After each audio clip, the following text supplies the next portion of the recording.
Good morning, everyone. It's a pleasure to welcome you to the third day of the International Conclave on Media and Entertainment Law, organized by the Nuals Alumni Association in collaboration with the National University of Advanced Legal Studies, Kochi. We are delighted to have you with us for yet another day of enlightening discussions on the critical legal challenges confronting the media and entertainment industries. Our distinguished speakers and panelists bring vast expertise, and we look forward to exploring new ideas and insights that will continue to shape the future of this field. Without further delay, it is my distinct honor to introduce our first speaker, Advocate Nikhil Narendran, a distinguished figure in the field of technology law and a proud alumnus of our institution, the National University of Advanced Legal Studies. A hearty welcome to you, sir. Thank you. As a member of our inaugural batch, he laid the foundation for a career that has since soared to great heights. Today, Advocate Narendran is a partner at Trilegal's Bangalore office, where he has distinguished himself as a leading expert in the fields of technology, media, and telecommunications law. His influence extends beyond national borders, as he also serves as the treasurer of the prestigious iTech Law Association, a global network of technology law professionals. It is with great anticipation that we now welcome Mr. Nikhil Narendran as he shares his invaluable insights on AI and digital news media, navigating the complex terrain of personality rights. Please join me in extending a warm welcome to him. Over to you, sir. Thank you, everyone. It's a pleasure to be here. I'm going to talk about artificial intelligence and personality rights. It's a controversial topic. The reason why I say it's controversial is that our courts in India have made a mess out of the domain of personality rights, and I'm just going to focus on that and give my perspective on it. You may not agree with me, and feel free to disagree with me, and that's the purpose of this. I have not fully formed my thoughts on personality rights entirely yet, because it's a very new domain of law and property rights.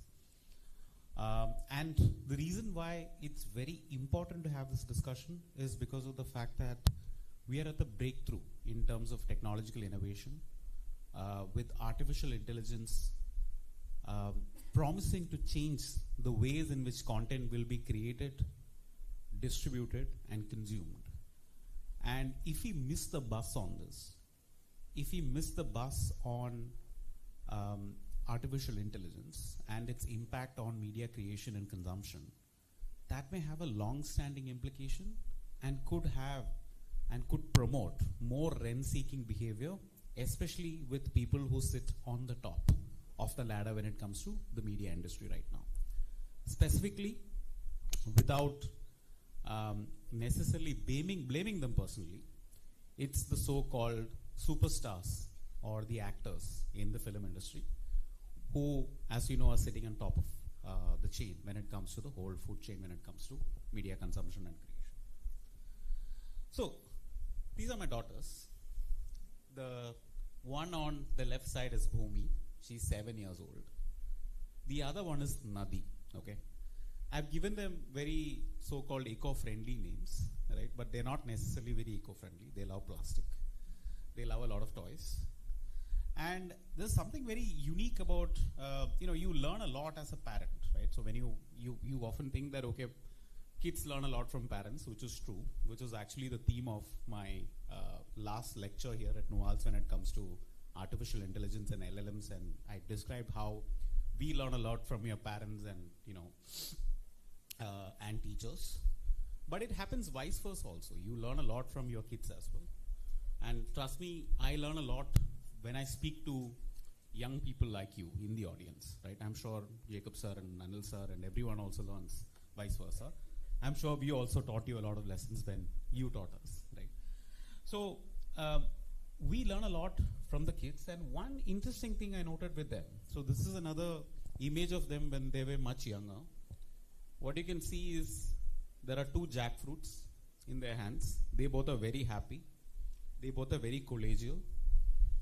Things end well when both of them have one each. And this is a slightly tense situation, right? This is a slightly tense situation. As you can see that there is something in the hand of Bhumi, and Nadi is watching it very carefully. And they typically express it by way of saying it's mine, aka also known as property rights. It's one of those initial, very crude, elementary form of expression that kids give out, which is that this is mine, right? And when is it mine? If I see it, it's mine. If I first lay my hand on it, it's mine. If I had it a minute back and it's left unattended and you're going to take it, it's mine. If something new comes to the house, it's mine. So when I bought a new car recently, my younger daughter Nadi told my wife, did you know this is mine and Acha's car, right? But you can also hitch a ride on it when you want to. She already laid the property right or claim over the new car that has been brought to my house. Similarly, if it's broken, it's probably not mine, it's yours, right? That's the way kids typically negotiate property rights amongst themselves, and I'm sort of learning a lot from how the elementary human nature when it comes to ownership works, watching them. The second thing that I learn a lot from them, and the biggest complaint that they have, is she's copying me, right? So when Bhumi says something and Nadi does the same thing, then Bhumi alleges that, look, she's copying me, right? And vice versa. Nadi does something and Bhumi does something. Nadi alleges that, look, Bhumi is copying me. It's essentially an extension and an assertion of a property right or a personality right that they have. I am unique. You cannot copy me. It's something very unique to you. If you had siblings, if you have kids, you would have seen this. Or if you are exposed to younger kids, you would have probably seen this complaint that this person is copying me, the other person is copying me. So that takes us back to this question of property right. So the question is, this is essentially an image from, Wild Wild West, right? There were vast lands, and the reason why Wild Wild West is a very good example to talk about property rights is actually one of the places where the rule of first come, first serve really started to establish itself in the wild territory. You had vast tracts of land. There were large number of indigenous people, sometimes protecting those lands. It could be the Coyotes, it could be the Aztecs, it could be the Incas, it could be many of these tribes. And essentially, Europeans, largely Spanish and the English and the French, went on exploring these territories, and they laid claims to the massive lands that they saw in front of themselves. And the principle that was followed in America, and the reason why I took America, there is a reason. There is a reason why I'm talking about America and not about UK.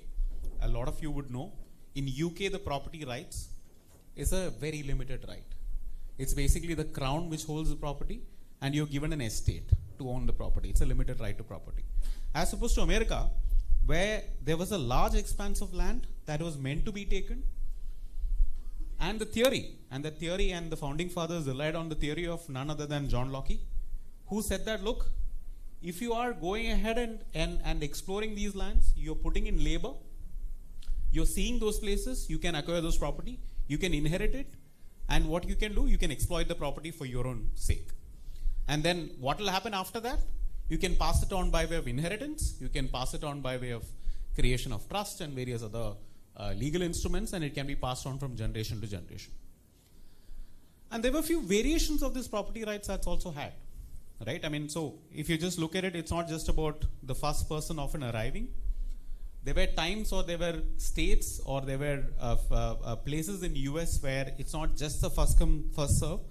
It did not give you every right, it only gave you a limited right. So for instance, in the Wild Wild West, especially in the California region and other places, while the land belonged to you, you could take your cattle. You could take your cattle, and the cattle could graze on those fields. And the cattle could eat what you want, right? The so-called cowboys, right? The cowboys who take the cattle, and they can graze the land whenever they want. And you need not necessarily assert your property right, but you can eat whatever is available on that land. You can pluck the fruits and etc., etc. But something very drastically changed somewhere in the late 1800s, and a new invention came, which we won't even think of an invention in the now, the current scheme of things. It's called the barbed wires. The barbed wires came, and they started putting the barbed wire, and that became an assertion of a property right. And specifically those property rights started to be granted to those people. The moment you put a barbed wire, it meant that the cowboys could not take the cattle into this land. And they cannot no longer graze and eat from those fields. So folks started asserting their property right. I'll tell you another place where we asserted property rights when we were kids. Ever seen this? In every school bus, in every train, in every other bus, we used to go and take a hanky and put it in that seat next to us, right? And say that, look, I came here first, right? No, I did not wait in the line. I did not essentially wait through the line and just get into the school bus. I actually put my hand up. I was tall enough, right? It's actually a assertion of your might as well. I could put the hand up through the window of the bus and put my hanky there, which means that that is for me. Or probably I came there first, but my friend is coming later because friend has just gone to, return the cricket bat that I borrowed, right? But I had put in this hanky for him to preserve the seat for him. It's again the first come first served rule, an assertion of that we have played out in a long, long time. But sometimes these rules also get asserted, right? Essentially, this is essentially nothing but might is right, I did it first sort of a rule which serves. Sometimes this rule also gets asserted. And sometimes these rules are also asserted by legal theory and sometimes by contract as well, right? One classic example of assertion of this rule is the airline seating, right? When you sit in an airline, what are you doing? You essentially, if you could sit anywhere in the airline, it's a first come first serve rule. And there were actually airlines in the US which used to operate on this model, right? There was an airline called the Southwest Airlines, which used to have this theory that, look, you could sit anywhere in the airlines. There is no assigned seat to you. It led to huge disputes. Why did it lead to disputes? Because of the fact that people used to put hankies in the seats. People used to put bags in the seats. There used to be fight over which seat belonged to which one. So then they stopped that. Then they stopped that and started assigning specific seats to you. You could pay an extra for extra leg room. You could pay extra for different sort of amenities. For instance, you could sit next to an emergency seat and pay extra by if you want to do that, etc., etc. Those sort of rules are being asserted and granted to you. And sometimes that rule is also asserted in real life in the current world that we see in as well. For instance, Uber, right? Let's assume that two of us are booking Uber, right? There's only one cab available. What will Uber tell you? I'll give you a surge pricing. Are you ready to take the surge pricing? Are you ready to pay 115%?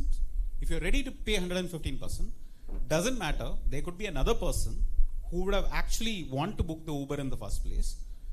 But they're saying for a profit, I am ready to serve you that particular cab ride. And I will assert the first come first serve rule to give you that right to get onto it. Another place where you can see this is priority queues or priority lines. In Tirupati, right? You have VIP darshans. Don't even look at Tirupati. Actually, the classic guy or classic company which actually perfected this art of doing this is this company called Disney, right? Disney World across the globe, if you have ever been to a Disney world, is the primary example of how different property rights can be sold to you. Property rights or right to access something perfected to the extent where capitalism thrives to the maximum, right? For instance, you have a regular ticket. You pay essentially a $200, $250 to get the regular ticket for anyone, including for the kids. It's one ticket I'm talking about. Then you have a priority skip the queue pass, right? Priority skip the passes, there are certain rides. For instance, one of the most popular rides in any Disneyland is this particular ride called the Frozen ride, which is nothing but 5 minutes they'll take you through a dungeon, very beautiful place where you'll see a lot of snow. And if you've seen the movie Frozen, you will see Elsa and Anna, and you can watch them very closely. The priority ride, the priority pass lets you skip the queue, and once you skip the queue, you don't need to wait for 5 hours to get into the 5 minutes ride. You can actually wait for 2 hours to get into the priority lane. Then you have another pass on top of that, which lets you the ability to access when this queue is becoming 1 hour or 30 minutes. Just that information is being sold to you for another price. These are all examples where this rule with respect to first come, first serve has been asserted. Largely, across the globe, first come, first serve rule also applies, even in India as well. If you just look at it, we don't need to necessarily go to Wild Wild West. We can also go to, largely high ranges in Kerala as well, right? Why is that? Those people who have actually tilled the soil and gone on to the high ranges had gotten access to mountains, despite the fact that there are reserve areas, there are forest areas, there is a right that they get because of the fact that they get possession to the land. And historically, even courts in Kerala, right, which is essentially one of the most conservative states when it comes to protection of land and protection of land conservation theories, actually the courts here also don't recognize the labor theory, recognize the first come first serve rule, and protect the rights of the people who have actually possessed those land areas, right?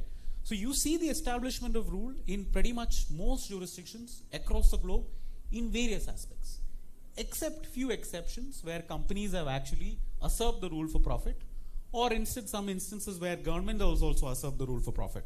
For instance, one example of the government usurping the rule which happened all throughout India, and a very successful example in Kerala, is where despite the fact that there are communities who are holding land for many years, we had the Land Reorganization Act and the entire land was redistributed, right? So that is an example or an assumption of the first come first rule where there was a redistribution of land to achieve a socialist purpose or whatever, etc. Now, in some way, we need to look at IP rights also a similar right? IP rights are similar in the extent that it is often the assertion of a first come first serve rule. When do you get right to a particular IP? With respect to patent, what is the rule? It's the first file rule, right? It doesn't matter who you invented. Who invented in the first place. What matters is that you are the first person to assert that rule. In fact, for that matter, before the current IP regime, before the current patent regime, the previous regime which existed in England was first invention rule, which is very difficult to prove, right? Which is very, very, very difficult to prove who actually first invented a particular innovation. So that led to a situation where, okay, it's not the first person who invent, it's the first person who takes that invention, goes to the registrar and say that I did it first. It's again another example or a slight modification of the first come first serve rule that we have seen with respect to property when it comes to IP. And the airline example is another example. But one thing that we need to think about IP rights is that IP rights are essentially very difficult to identify and narrow down because it's essentially an intangible asset, right? This problem is not just with respect to intangible assets, it's a problem of how modern property rights are evolving or modern contractual right to access a property is evolving. And these days, property rights are nothing but a bundle of rights. That's a term that we lawyers use very often. What are these? You have certain rights to do 1, 2, 3, 4, 5, 6 things, right? For instance, a classic example is you can go into a bookstore, you can get a copy of Harari's new book, Nexus. You can keep the book with you. You can read the book with you. You can even sell that book to someone else, right? After I finish the book, I can sell that book off to another person for a lesser price. Or if the book is out of stock, I can sell it for higher price, right? I own the property, right? There is a doctrine of fast sale that applies. I can do whatever I want to do with that particular book. But what if I go to Amazon Kindle and buy this very same book on Amazon, right? Amazon can actually decide to wipe that book off your Kindle if you violate the terms of Amazon. They can deboard you from the Amazon platform. So you're not necessarily buying the Nexus book when you buy the book on Kindle, just buying a very limited set of rights, right? And Amazon can decide, if you actually subscribe to the Kindle Unlimited, I will give you the right to read that book for a limited period of time that Amazon wants you to read. If you didn't read it within that time period, sorry, you don't get access to that book. And tomorrow, let's assume that you actually bought the book perpetually. That's what you think, you bought the book perpetually. There were instances when Amazon could wipe off books from your Kindle without you even, telling you or you even noticing it. You could actually do that because it has given you a very limited set of right with respect to a particular piece of book. And this is often not just a case with intangible property. Sometimes it's a case with tangible property where you get allotted a particular right. For instance, a very interesting question on this came across in America and was discussed at length in the public domain. The question is with respect to who owns the right to an airline seat, right? Who owns a space between your leg and the seat which sits in front of you, right? Is it your property? Or if that person in the front reclines and hits your knee, right? Is this his property because he's actually given a button for him to recline the seat? That's also another interesting aspect of a contractual right to property. The sort of an intangible property that you're talking about it. It's some level intangible because that right has been given to them under the contract, but the actual property right has been determined in real world, right?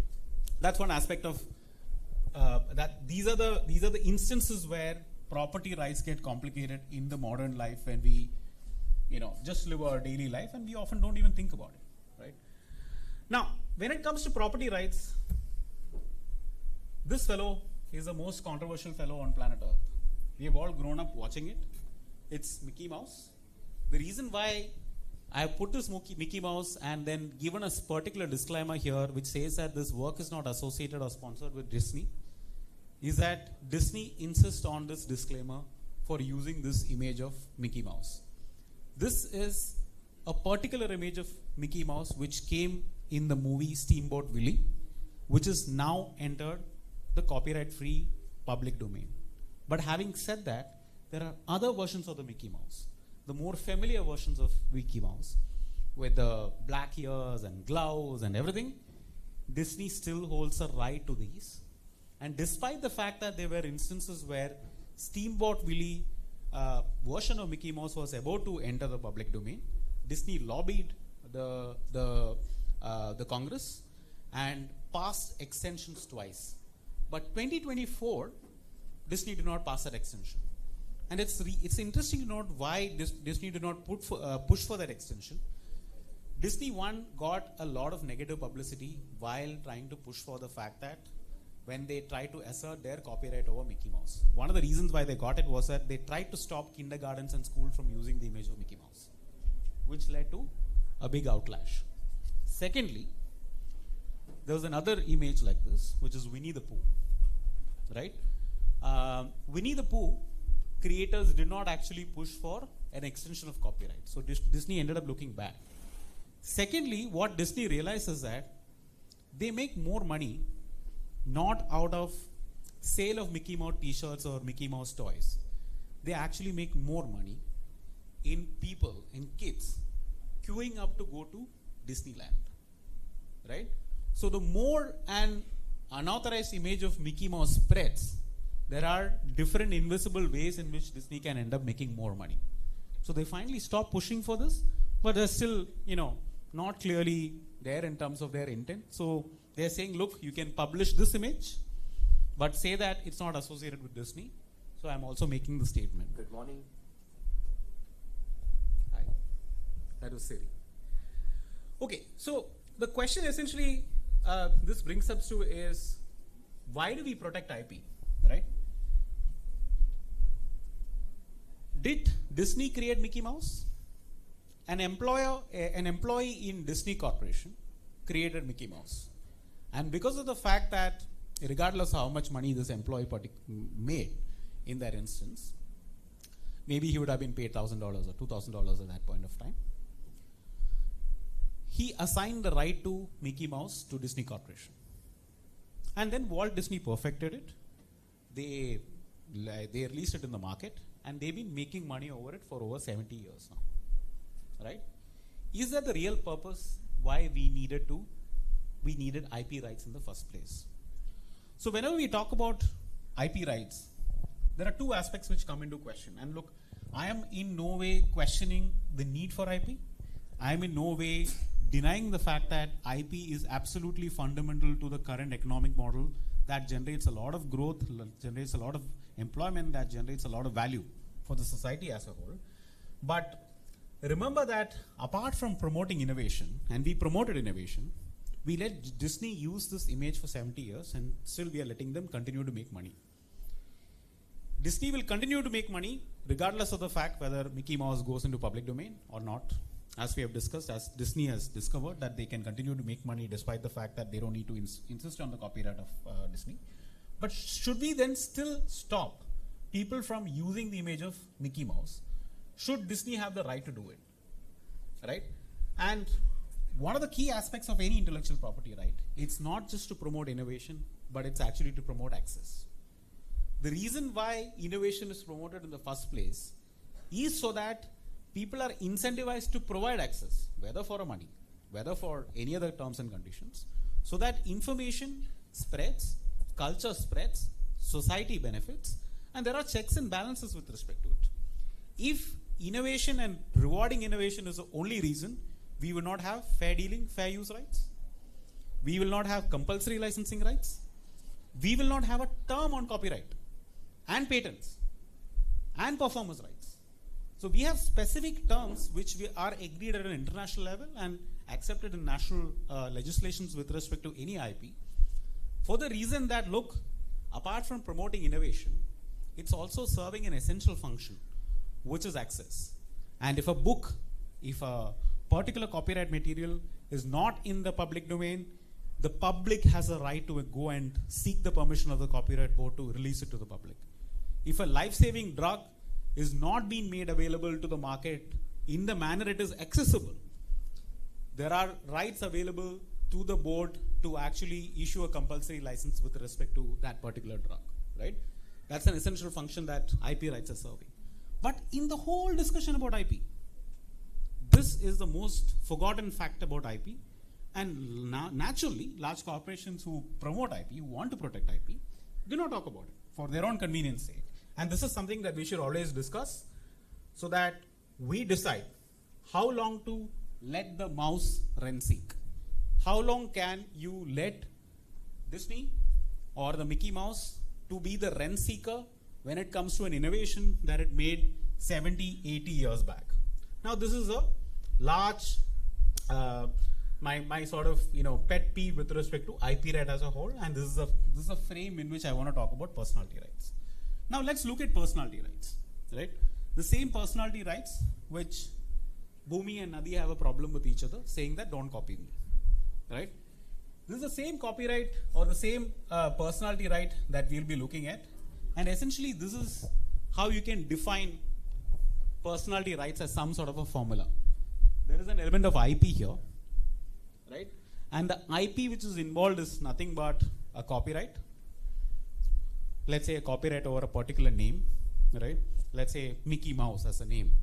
Because of the fact that that name really originated and there was an innovation and it was first written by someone, there is an IP in it. There is an IP in the story of the Mickey Mouse. Then there is a name, which is the Mickey Mouse itself, which could be trademark, right? Sometimes some companies also trademark some of the images associated. For instance, Mickey Mouse is a trademark that, years of Mickey Mouse is actually a trademark in the US, which is protected under trademarks, laws of US. Then there's some other aspects to the formula. One is the name of a particular personality. For instance, Amitabh Bachchan, right? Voice of Amitabh Bachchan, great voice, you all know. Image of Amitabh Bachchan, very tall, handsome, old man. Dialogues issued by Amitabh Bachchan. Distinctive attributes to that personality, plus there are aspects relating to privacy of an individual. This is a large, I wouldn't even call it as a formula. This is sort of khichdi that Indian courts have sort of said is what property rights are all about, right? And let's look at the US personality rights situation. US is a wild US when it comes to personality rights. Celebrities have a lot of rights in the US, and there is some historic reason, or in fact for that matter, there's a societal reason for US being a wild west when it comes to property rights. And the reason is, we already explained, is there is a wild west theory which is there in the US. right? It's a first come, first serve rule which largely applies to most. So a particular actor or a celebrity can go and enforce their personality right over someone. Property rights is a constitutionally guaranteed right under the US Constitution, the 4th Amendment, and there are some elements in the 14th Amendment with respect to property rights. And that's not just granted to the tangible property, that's also granted to the intangible property. The federal government has the right to prescribe laws with respect to intellectual property right. State governments have actually come up with specific statutes which protect certain aspects of personality rights from the perspective of protection of personal liberty and such. Historically, in US, apart from the large cities like New York and San Francisco, you live in large, vast tracts of land. You're not just given the right to property, but you're also given the right to protect that property with a gun. If someone encroaches you at night, you can actually shoot that person down, right? Not just that, there's an interesting case where there's a drone which passed over someone's house and that was shot on by that person, right? Asserting his property rights.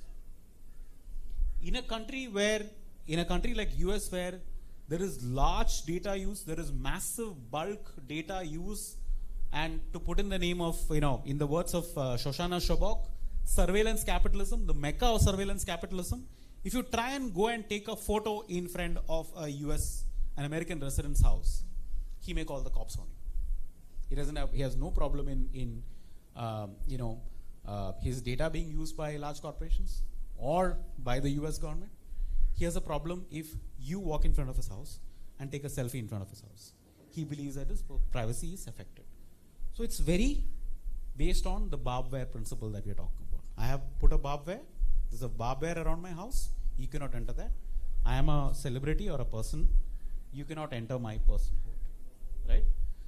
That's the way in which US approaches property right, and that's also reflected in the US understanding of personality right. UK, it's very interesting. Pretty much none. There's no real personality rights in the UK. You know why? Crown owns you, right? So it doesn't matter. We may give you some limited right, but that needs to be under a statute. That's a UK principle. Now, coming back to India. We've been seeing large number of cases, and the reason why I've actually put these images, one is Anil Kapoor, other is Amitabh Bachchan, this is Arjit Singh, this is Jackie Shroff. There is another very interesting case. I mean, there are, Saurav Ganguly as well, but it's not really enforced, it did not get into these aspects in detail and happened, much earlier. I think even before when I was in Nuals is when Saurav Ganguly happened. The second aspect with respect to Saurav Ganguly was there was a question of employer misusing an employee's IP which was generated outside employee. So that's the reason why I haven't included that. Out of this, Anil Kapoor, Amitabh Bachchan and Jackie Shroff are very similar. There were injunctions granted, largely temporary injunctions. In one of the matter involving Amitabh Bachchan, which is a Titan case, there was actually a permanent injunction granted, but the facts of the case are not much relevant. But largely the situation is this. They've gone to the court and said, look, we are actors with so much standing. We have a personality right. That personality rights is derived from various aspects. One is IP. One is a performer right aspect of it. I have a right against mutilation, which is there under section 38, I believe, B of the Copyright Act, read with the moral rights section, right, which is 57. And a combination of that gives us the right to assert our IP right with respect to my personality right and my performance rights, part number one. Secondly, I have a right to life and livelihood and liberty under Article 21. Because of that, I decide how my name should be used, right? If my name is used to gain a commercial advantage by showing an association with a product or a service that I am not associated with, that affects my reputation, that's actually a passing off remedy, which is available. The court has considered those and passed remedies. The courts have also accepted at some level the constitutional argument under Article 21 and said that, look, as a celebrity, you have this thing called personality right. and that cannot be used by anyone. But if you look at these judgments, it's very wide, very broad. There is one clear remedy available to them from an IP perspective, which is a performer right perspective, which is right to be associated with a particular work, right against a mutilation, right? But the courts have also gone ahead and said that it's not just limited to these, but we could also prevent anyone from using any image. For instance, I think the most important one is Anil Kapoor's case, where the court has said you cannot use the words jackass, which is a very famous Anil Kapoor dialogue, in a context which he is not associated with. The order in Anil Kapoor and Jackie Shroff also mentions the fact that you can't create memes using the actors' images, right? The courts have also said this is a right which is only available to celebrities because of the fact that they're celebrities. Now there are problems. Now there are problems because we said, look, trademarkable names, fair right, moral rights, which is maternity/paternity right available, right against distortion and mutilation, these are all granted under the statute. And I have no qualms against it. I have no qualms against the fact that, look, a celebrity want to associate and want to decide if they want to endorse Malabar Gold versus Bima Jewelry should not be let to use their image for, their commercial gains. It's a fair understanding. It's a fair principle. And also, mutilation. Mutilation is a very interesting and important concept that we also need to think about and understand. When is mutilation really happening? For instance, there was an interesting case about Winnie the Pooh that happened. It's not really a case. Winnie the Pooh went to public domain. We all know Winnie the Pooh. But when Winnie the Pooh went to public domain, one dude came out with this movie. It's called Winnie the Pooh, Blood and Honey. It's a slash horror movie where Winnie the Pooh is going around murdering people. Right? Now, Indian law protects the scenario. Despite the fact that a copyright goes to public domain, somebody can protect it. Somebody can go against it and file a suit against them and say that, look, you can't do this. But having said that, there's a very interesting aspect that we need to think about it. Is slash movie mutilation? Is a question that we need to think about.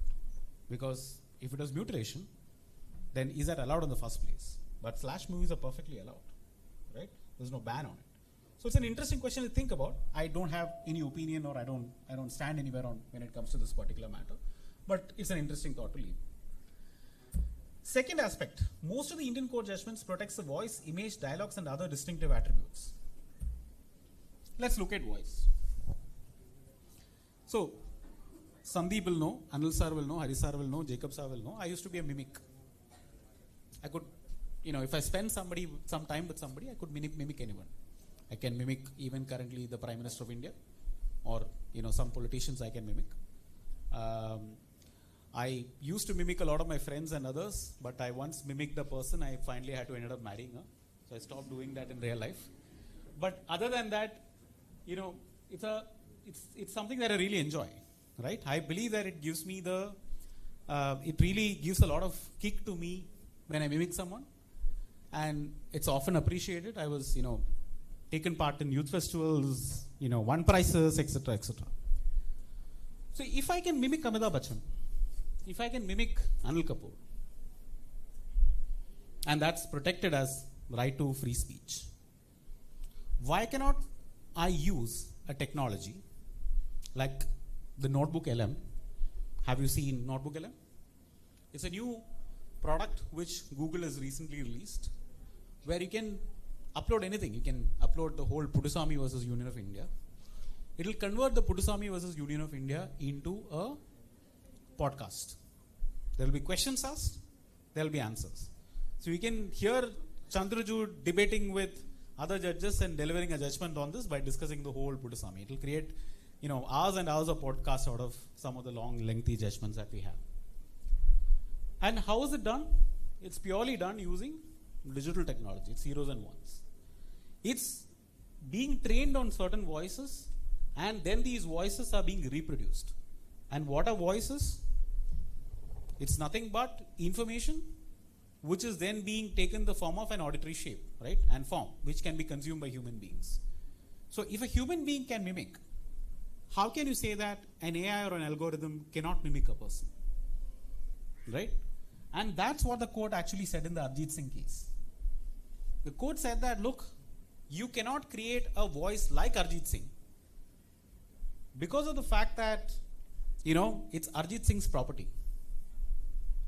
But if, let's say, look, when I was mimicking, and my voice is no longer great, but I could mimic singers. I used to mimic SPB, right? I cannot obviously sing for 1 hour like him, but I could do that. Instances, certain pitches, certain tones, right? There are some traits of a particular singer. In Malayalam it's called Sangadi, right? You could do Sangadi, you can imitate Sangadis of a singer. It's very, very easy. You cannot do it for the whole song, you can do it for in bits. If I can do it, why are we letting the technology not do it? What are we gaining out of it? And human beings, just like copyrights, I'm sorry to use a word, we also have an expiry period, right? We'll all die at some point of time, right? So how can you say that Arjit Singh's voice is so unique that it can be imitated by Nikhil, it can be imitated by any other mimicry artist, it cannot be imitated by a technology? What is the logic behind that? Secondly, the likeliness and image. So what do you think? Who is this? Sorry? Yeah, wonderful. I asked actually them to create Jackie Shroff. And it finally turned out like Hrithik Roshan. I was thinking that it looks more like Hrithik Roshan than Jackie Shroff. Anyway, doesn't matter. So the point is that, look, I asked the AI, I use Perplexity. I used Perplexity to create an image of Jackie Shroff, and it looked like Hrithik Roshan. But, what we need to also understand is that in some time, right, how are we now interacting with the AI? We are interacting with the AI with prompts, right? If you remember, I don't know how many of you will remember, but I'm sure, your generation will remember. How did we used to interact with computers before Windows? DOS. And how do we used to do it? Prompts. It was not like natural language prompts. It was like programming prompts. We had to interact with computers through COBOL, to C, to C++, to Java. Now we are in Python, which is much more advanced and is very similar to natural language. We are in that phase when it comes to AI. So very soon, the user interface that we're dealing with, which is currently prompts, is going to change. We can create a Jackie Shroff-like image using a Photoshop kind of a software without necessarily saying create something like Jackie Shroff. You may also say create something like Jackie Shroff and then take to decide and say that it looks like Hrithik Roshan, I'll change his mush and some features and make it look like Jackie Shroff. I can do that. So in some time, we may be able to create real-like images, illustrations, cartoons, GIFs, which imitate or which look like real human beings and celebrities. And we'll be able to create content on the basis of that. We are literally the 90s of what internet was or computers was at this point of time when it comes to AI. It's going to be much faster. It's going to take 30 years to reach here. It's going to just take 10 years. But we are going to do it. Now, if we get orders like this, what do we achieve? The innovation gets stifled and we cannot move forward. Secondly, Chakas. This particular dialogue of Anil Kapoor is been in the public domain forever. Do you know which movie it came from? That's the best part about it. Nobody even remembers this movie name. But they associate Anil Kapoor with Jackass and it's become an internet sensation. So it is at some levels achieved more virality than the movie itself. Nobody remembers the name of the producer. Nobody remembers the name of anybody else other than the fact that it's just Jackass and Anil Kapoor. But having said that, Anil Kapoor acted in this movie. Anil Kapoor assigned his rights in this movie to a producer. That producer has put this information out in the public domain. And that public domain information is being used by you and I to create a meme out of it. And I decide which context I use this information. Right? In comedy, timing is everything. In acting, timing is in everything. You can crack the best of the jokes, but it'll just go unnoticed if the timing is not right. So who is the artist there? Is it Anil Kapoor or me who is actually putting this chakas in response to a particular response which is happening in a WhatsApp group? I am the artist. When you do that, you are the artist. And what are you doing in that process? You're using an already expressed, publicly available form of art and using it and timing it to perfection to create more entertainment in an otherwise dull, sad, terrible human life. And why is that being stopped? Isn't that a violation of your freedom of expression? It is. And that's where the courts have gone wrong as well. And this is my favorite one. This is the best possible, this is the most ridiculous argument to ever come out from any Indian court in a long, long, long time. That personality right is a facet of Article 21. But it's only affordable, it's only afforded to a celebrity. It's not available to Nikhil Narendran, it's not available to Jacob Joseph because we are not, we're not like folks who have arrived in life. It's only available to Anil Kapoor.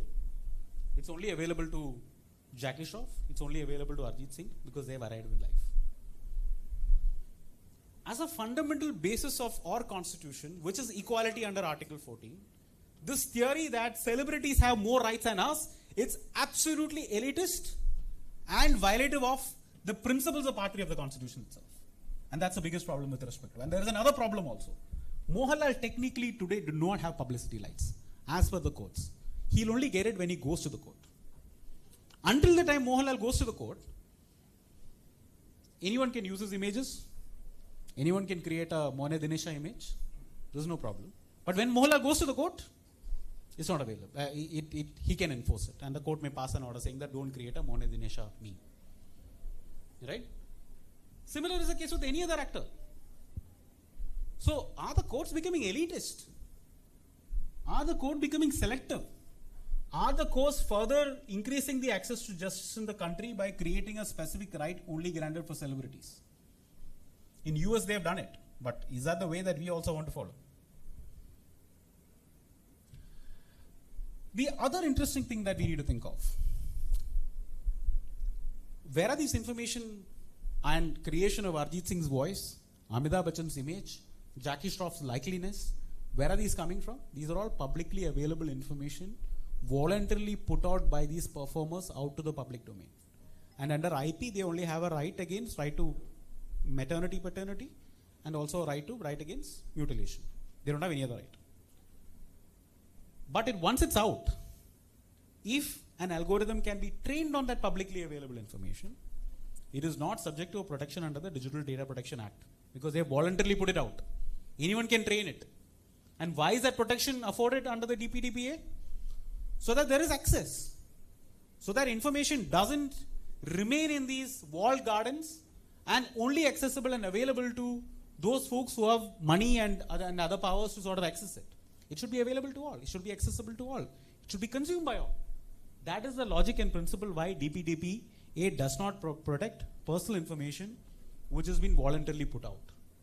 Now, if personal information, which is also your voice is your personal information, it could be biometrics, your image is your personal information, it's been put out, it's been publicly available, how can the court stop this from happening? It's a completely diametrically opposite view, a public policy view that has also been propagated through the DPDPA, and this is one of the major failings of this whole personality debate discussion that we're having in this country right now. And like I mentioned, it is antithetical to Article 14. It's a very interesting question that we also need to think about, right? I mean, it's this came up in a very, very different constitutional mandate that I was doing. Courts are not really state under Article 12, right? So technically, a court can violate someone's privacy, right to privacy, without necessarily going through the Puduswamy test. The court can necessarily violate Article 14 without going through, without necessarily conforming with the test of equality and equilibrium under Article 14, which is a very weird situation, and that's one of the reasons why we have reached this. Every other branch of the government needs to comply with this. If the court does it, the only available remedy is for me to reach a higher court and get an order saying that, look, you have done something. But as a constitutional right, it's not available to us. It's an interesting point that we encountered in a recent constitutional matter, and I was, I knew that, court was only article under state, it's only with respect to administrative powers of allotment and other things. They are, with respect to roster, it is state, but not with the other aspect. But it's a very interesting point that we also need to debate and think about. And of course, if you understand the way in which knowledge dissemination happens, and a lot of knowledge, I believe, has been disseminated by me, it is a copy of a copy of a copy of everything that I have learned, read, I was taught by all my teachers, all my students, my parents, my friends, my clients, my mentors. There's nothing original about me, right? One of the greatest movie makers in the world, Quentin Tarantino, said that there's nothing original in his movies. Everything is a copy of a copy of a copy. There's a famous dialogue from Fight Club. And remember this, everything is a copy, and if we prevent copying from happening, if we prevent use from happening, that will lead to a situation where rent-seeking behavior is further promoted in a society. We'll have more Disneys who will prevent kindergartens from using their images. We will have more pharma companies preventing access to life-saving drugs from going into the market.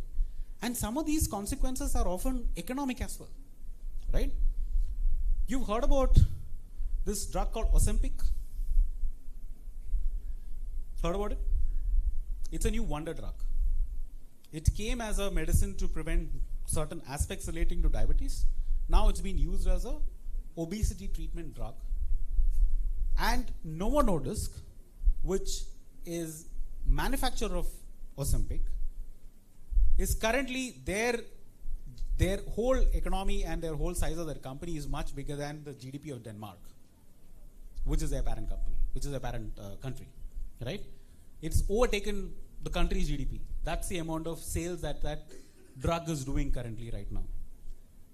But the interesting thing is,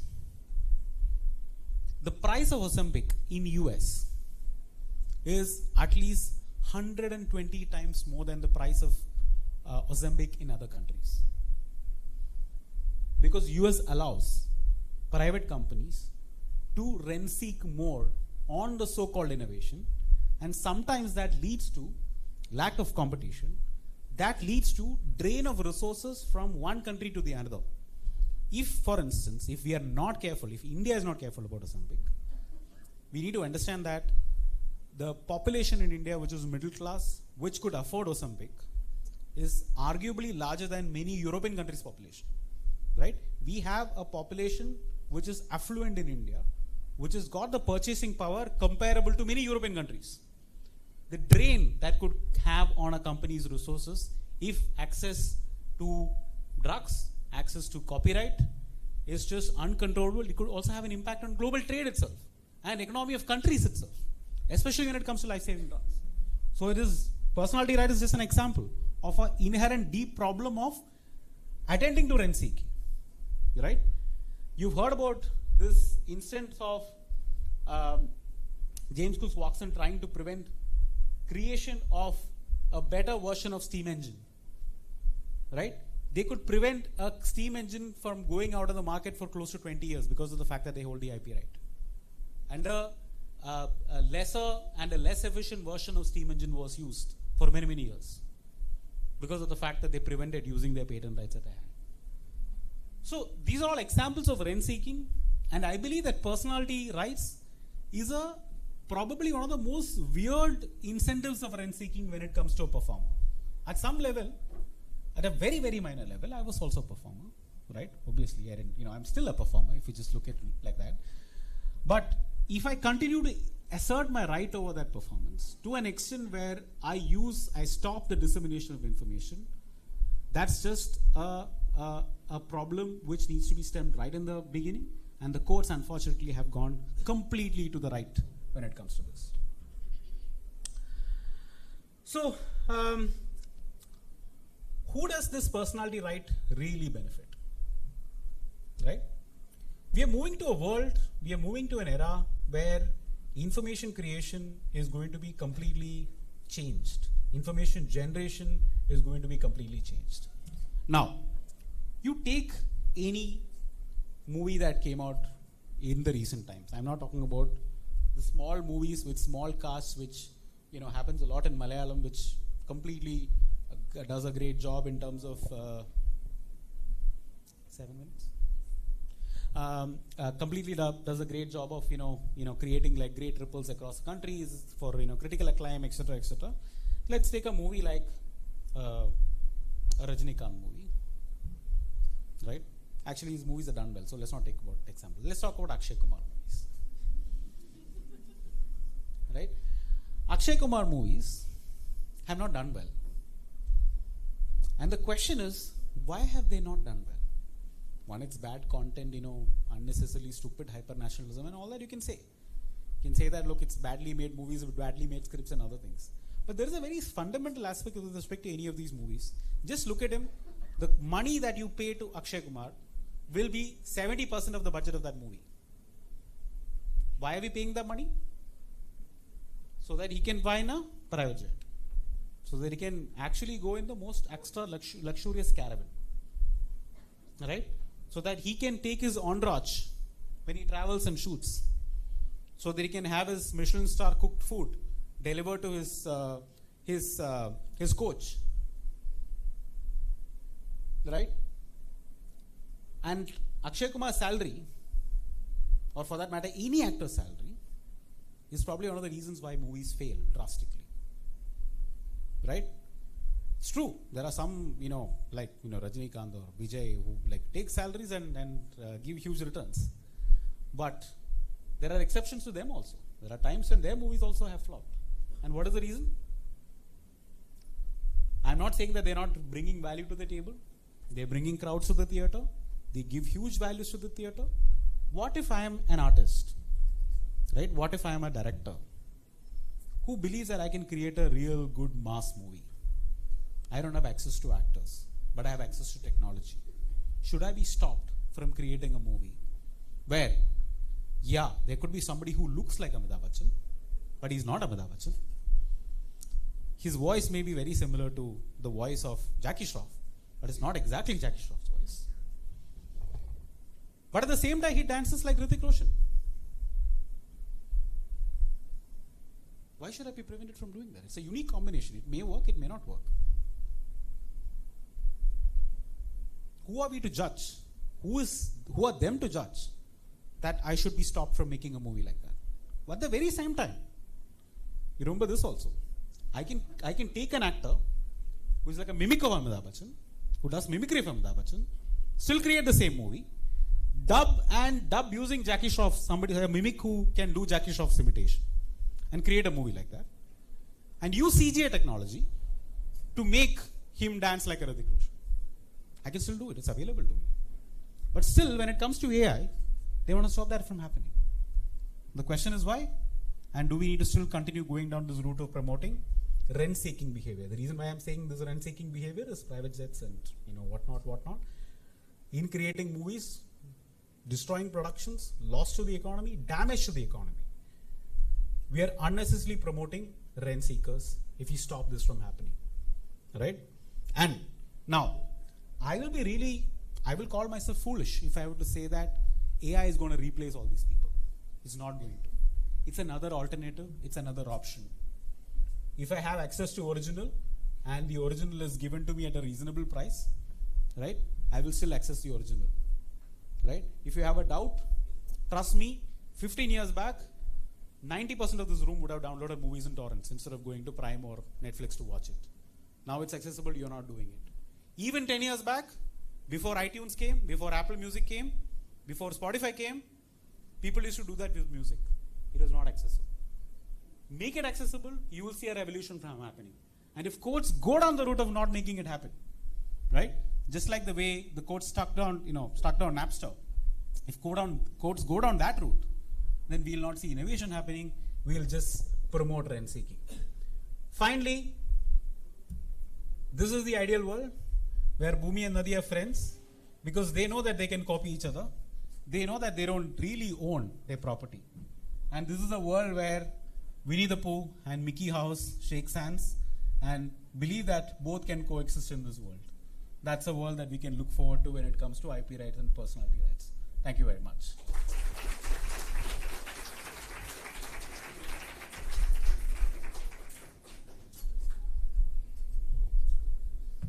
Participants, please note that if you have any questions regarding this session, you can approach the resource person personally after this.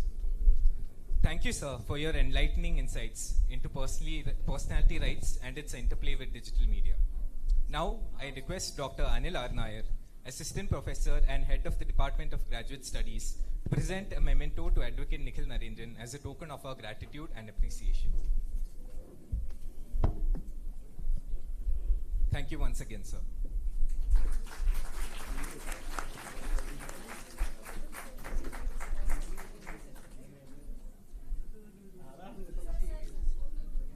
I also extend my gratitude to the batch of 2002 to 2007 for their overwhelming support and contribution in making this event possible. Last but not the least, I thank the audience for their participation and interest. Thank you all.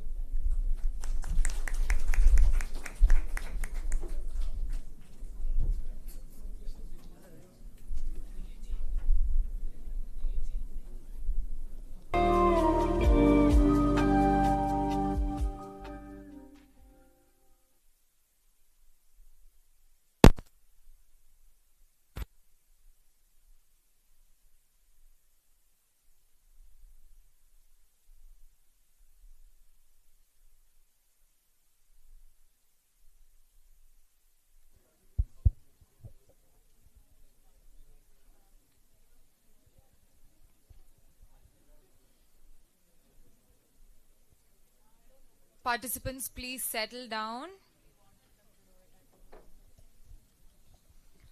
Ladies and gentlemen and honored guests, I present to you our next session, Art in the Metaverse, brought to you by our kind sponsors, Advocate S. Srikumar and Advocate Atreya. Before we proceed, I'd like to also express our heartfelt gratitude to our alumni from the batch of 2002 to 2007. Your unwavering support and generous contribution have played a pivotal role in making this event a reality. Your commitment to our institution continues to inspire us all. Now, it is my distinct pleasure to introduce our speaker for the session, a colorful luminary in the field of intellectual property, mediation, and art law, and the founder and principal of law, SB, Mr. Subhash Bhatoria. His journey in the legal profession is a testament to the power of specialization, innovation, and unwavering commitment to excellence. A proud alumnus of the National Law University, Jodhpur, he has carved a unique niche for himself in the Indian legal landscape. With over a decade of experience, he has become a go-to expert in the intricate world where law meets creativity. His expertise spans art law, intellectual property rights, and privacy law, a combination that perfectly positions him at the crossroads of traditional legal practice and the digital age. Beyond the courtroom, he's a thought leader in his field. He's the founder of Art Law India, an online blog dedicated to art law and business. His team has also written the Indian chapter on art law for Lexology. Without further delay, please give a warm welcome to Mr. Subhash Bhatoria as he prepares to share his invaluable insights on art in the metaverse. We welcome you, sir.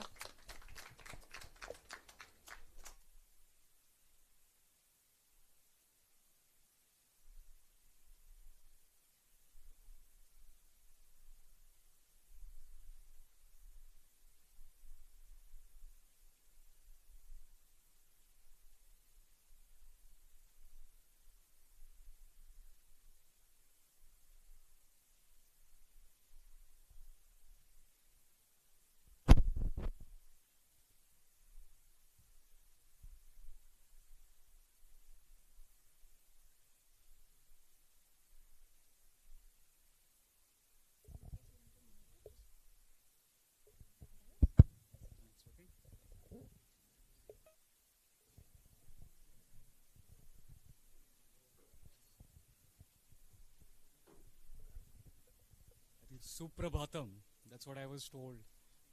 While I was coming, I was asking, how do you greet in Malayalam? And I'm told that it's Suprabhatam.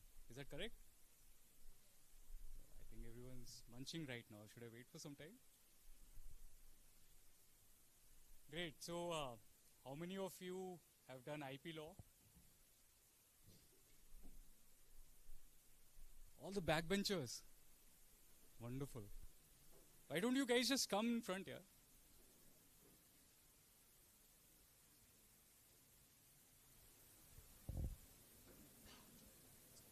I have problem with sight, so far-sightedness is a bit of a problem. Can you guys come in the front?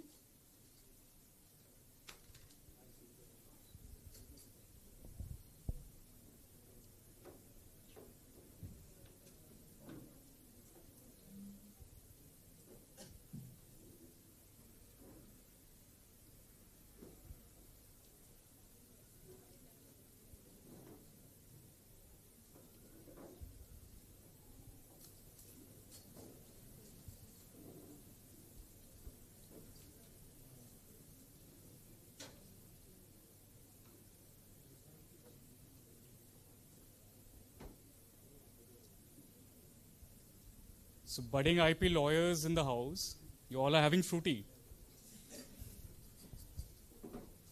Can you show me your fruity, whatever you call it, pack? Ah, wonderful. That's a lot of yellow. Coldplay fans here? Ah, so they are coming in, what, January? January. So in your fruity pack, how many IPs can you identify? Any volunteer? That's maybe, ma'am, probably you can tell us. Yeah. You're saying trademark, right? Who said design? What form of design you're referring to? How is it different from say a Mazda or something else? Maybe a real juice can. Color. Color or a combination of colors? Combination of colors. So what is the difference between a single color and a combination of colors in terms of proprietary rights? You must be wondering, I am here for art and metaverse and I am teaching you IP. Just ice breaking because you were all munching, so I thought I'll start with something. So the definition of mark says combination of colors, right? So the Indian law does not give right per se on a singular color, it's a combination of colors. But then there are,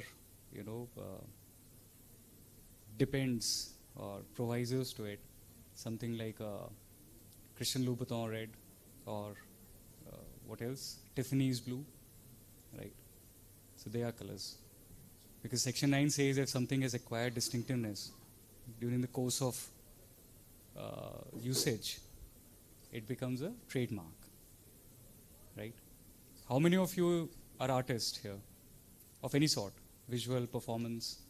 Yeah, I know Brinda is an artist, performance artist. What about you? Performance art. You sing? Ah.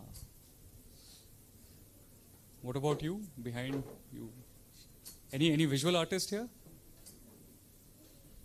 Okay. I am not used to, so. Visual artist here? You are a visual artist. What do you paint? Mixed media or acrylic? Paper sketches? Any digital artist here? You are? Editing? Oh, wonderful. Anyone on Instagram? Everyone? Snapchat? I think Snapchat, right? So you all use filters? Right? You make yourself look different. So that's also an art form, right? You're using technologies like augmented reality or virtual realities to make yourself look different. So everyone's an artist, whoever is on Instagram, right? You're posting something, a photograph. Photograph is also an art form, right? How is it defined in copyright law? It comes under the definition of artistic work. So if you're posting any photograph tomorrow or today, you are an artist. So the whole domain of art is very diverse, very broad. And largely, when we have to classify, it is in the domain of visual arts and performance arts. And visual arts again is subclassified as paintings, sculptures, photographs, anything which is different, which is original, which is of craftsmanship as well. So handicrafts also comes under the domain of artistic work, even architecture for that matter. Anyone ever questioned why your campus looks like this? Who developed this campus? Who created this layout? Why the CAD block is so far from hostels? Why do we have to travel so much? It used to happen in Jodhpur. In fact, Gujarat High Court. So in extreme summers, there are courts on one side, then there is a football ground, and then the courts on the other side. And I always question why he has designed it like this. Like he wanted to have some fun with lawyers. So architecture is also an art, right? So it's very important. First of all, we need to know the fundamental. Before going into law, we need to know what is art. Before going into metaverse, we need to know what is universe, right? So unless we understand, we have a broader fundamental understanding of these four terms, we cannot deal or we cannot be lawyers in these domains, right? So now everyone is an artist, right? So who is an artist here?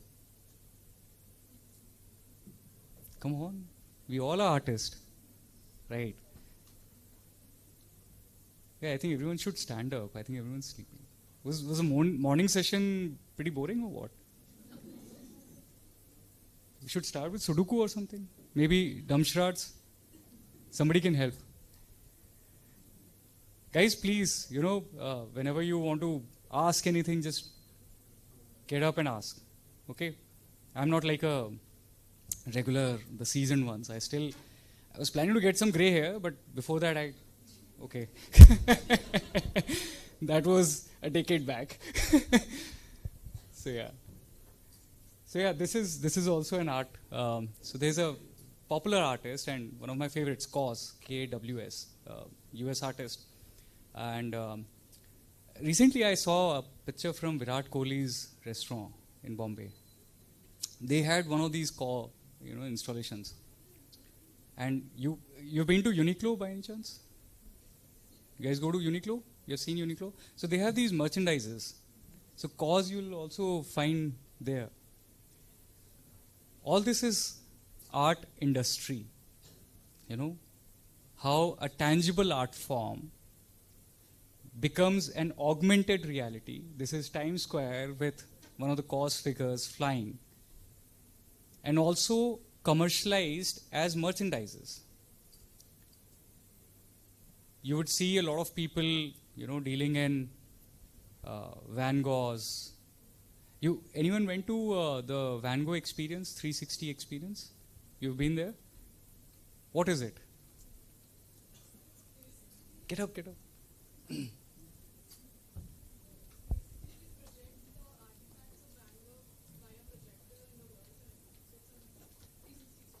So it's called immersive experience. Now, at least not in India, but when I was in DC and I was having this immersive experience, they actually made you sit in the room where Van Gogh used to paint, right? So that is what is created even in metaverse. Just like how you're sitting here, just like how you're listening to me, with me, standing on the podium with a cordless mic, trying to figure out if I'm speaking properly or not into it. That is the kind of experience which is also developed in the digital ecosystem. So everything, what you experience in the universe, it is replicated. It is transposed in the digital ecosystem. How do you do that? Are you gods? No. But Facebook is, Microsoft is, because they are creating metaverse. We always say, God has created universe. So somebody has to create metaverse as well. So these are gods. But what happens when flood happens, when earthquake happens, when your contracts are vitiated because there is a clause which is called vis major, right? Force majeure. So there is an act of God. Can there be an act of God in metaverse as well? Because that's also a universe. That's a digital universe. These are the questions which are very fundamental and yet to be answered in law. As lawyers, it is up to us to find these questions first and develop answers for it. Because so far, none of the countries have actually created laws which traverse as good as they traverse in the universe for the metaverse. So when you're here listening to me, you're listening to me about laws which exist in universe. Their application in metaverse is limited and is also difficult. It is important for us as lawyers for metaverse to understand the technology, to understand how it has been created, who is building it, how it is used, or it is being put into action. When you come to your university, when you took admission in this university, you knew that you are signing on to certain papers, an admission document with someone who is an authority. You have a dean, you have VC, you have chancellor, you have a statute which governs this university. But when you sign up for a metaverse, do you know who is the owner of that metaverse? Has anyone used Second Life? We were kids that time when something like Second Life came into picture. It was probably the origination of metaverse. So we were told that you can have land, you can create your avatar, you can buy properties, sell properties in Second Life. And this is back somewhere in 1990s, probably mid-90s or later 90s rather, that we came across metaverse, this one, Second Life. Any gamers here? You use Minecraft. Have you tried Minecraft? Right? Even in Counter-Strike and all, yes, you have to stroll around that prism or whatever you call it, that the spaces that they have created, right? So you are playing as the soldier or as the terrorist.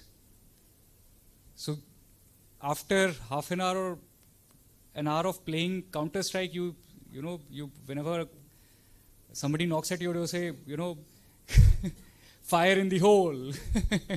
So people who have played Counter-Strike and Condition Zero, they would understand.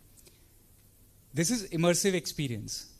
That is the nascent form of metaverse. Xbox. So all these have created immersive experience. Now they have taken it to another level with your Oculus, with the VR sets that you wear, and suddenly you are hitting on people left, right, center, thinking that they are cows. Happens to a lot of people. That is where it is developing. But the law never existed. Law never existed for this universe.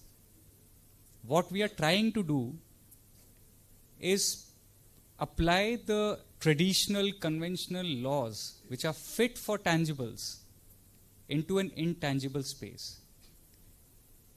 Now, I'll not go deeper into the technicalities of this domain, but what is important here to understand, when you say a tangible art, we discussed visual arts and performance art, right? When you see a painting, And that is how it is defined in copyright law. So when you see a painting as a tangible art,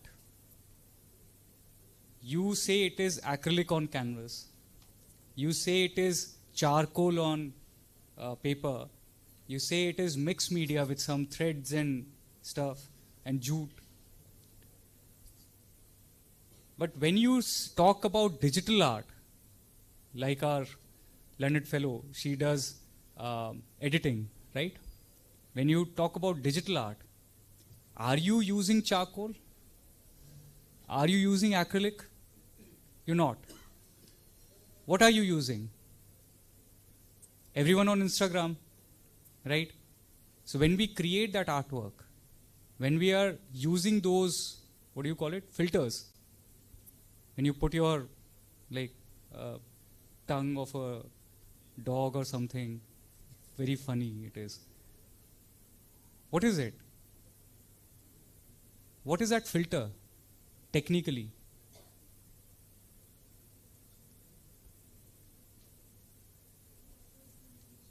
Simple. It's a computer program, right? It's an object code, source code. So that filter, it is also an art form, but it is not artistic work. So in the copyright law, there is a difference between artistic work and computer program, right? Their treatment in law is different. So when you are dealing with a computer program, you have different sort of rights and obligations. When you're dealing with artwork, you have different rights and obligations. In metaverse, everything is digital. Everything is a computer program. Can you apply the definition of artistic work on an art, a digital art, which is on the metaverse? Can you do that?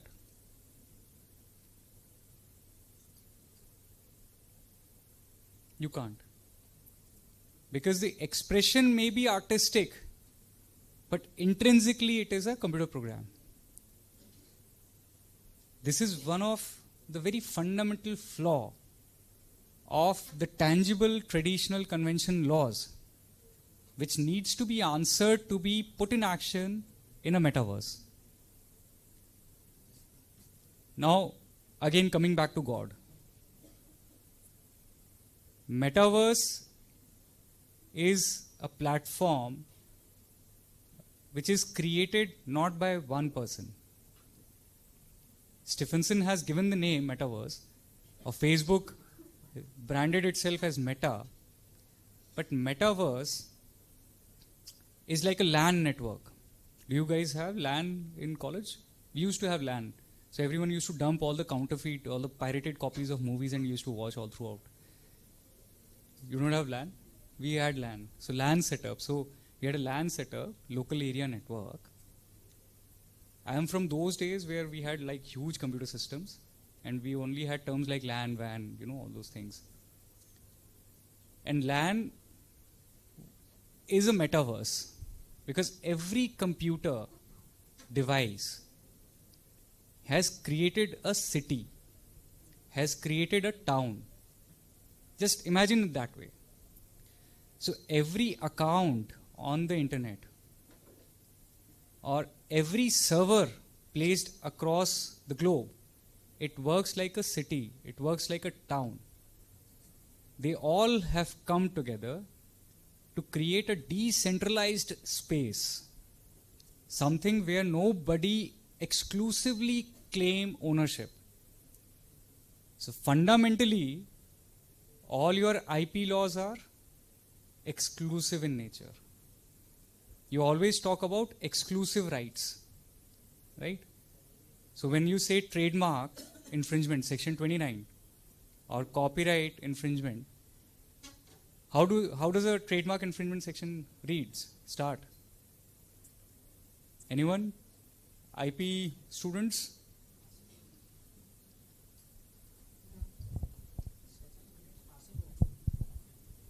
No, passing off is different. We'll come to passing off later. I'm just saying section 29. How does it read? Everyone has phone?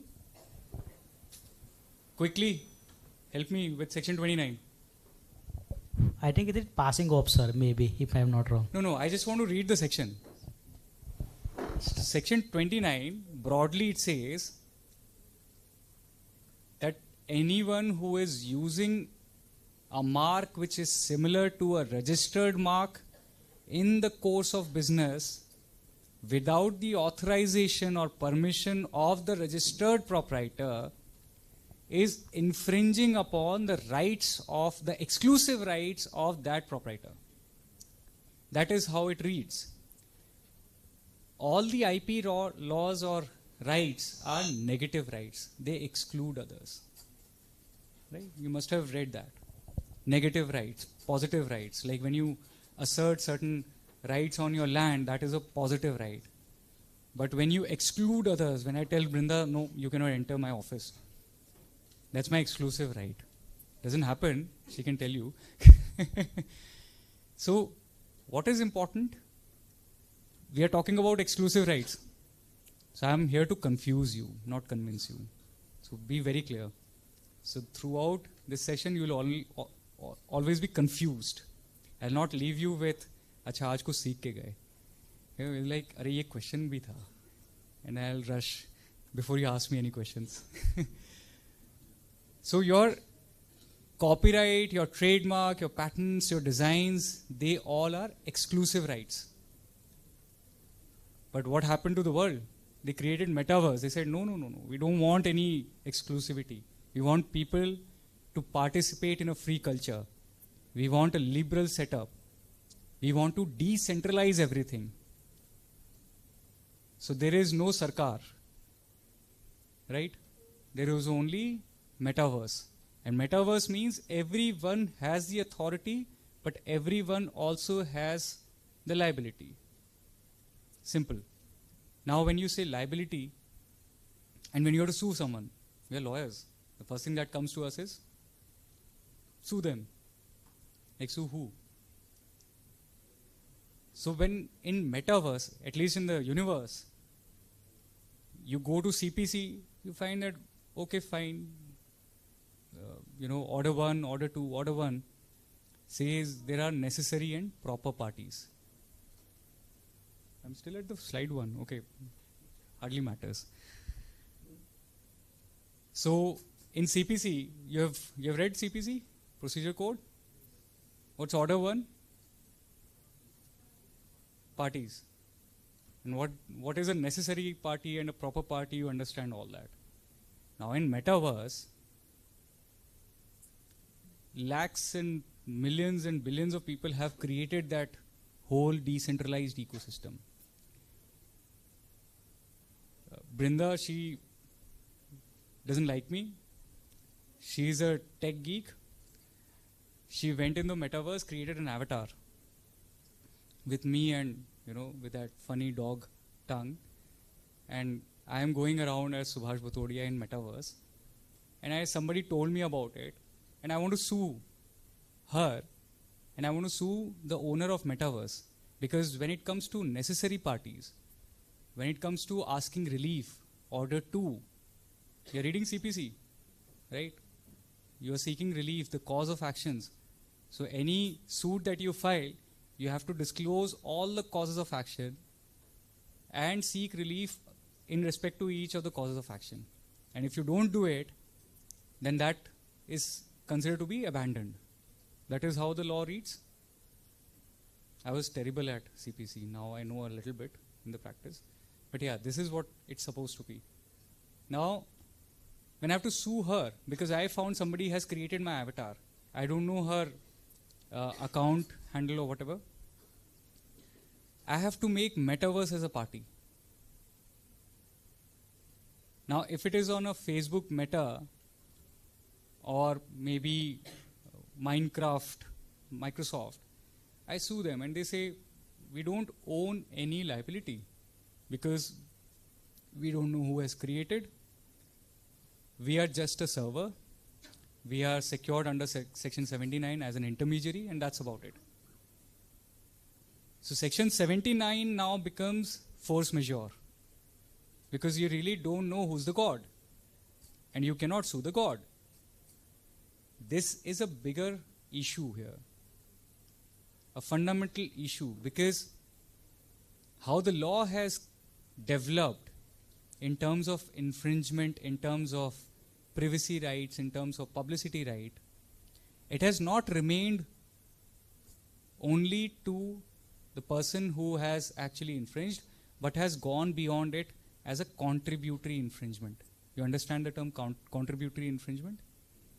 So when an intermediary says that, I am allowing everything, I don't care who is posting what, then Section 79, the safe harbor, it has been diluted to say that no, you cannot take stand under intermediary safe harbor. You would be held contributory, negligent, or infringement or infringer. That's how the law has been developed. So when you do so, you need to find those contributory infringer. But in metaverse, it is impossible, because whoever has created, you never know who is the person, and unless you identify that person, you are called John Doe, Ashok Kumar. So Ashok Kumars, there are several Ashok Kumars.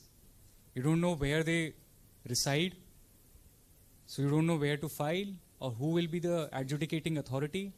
At best, what you can do is you can stop the transmission of that information within your territory.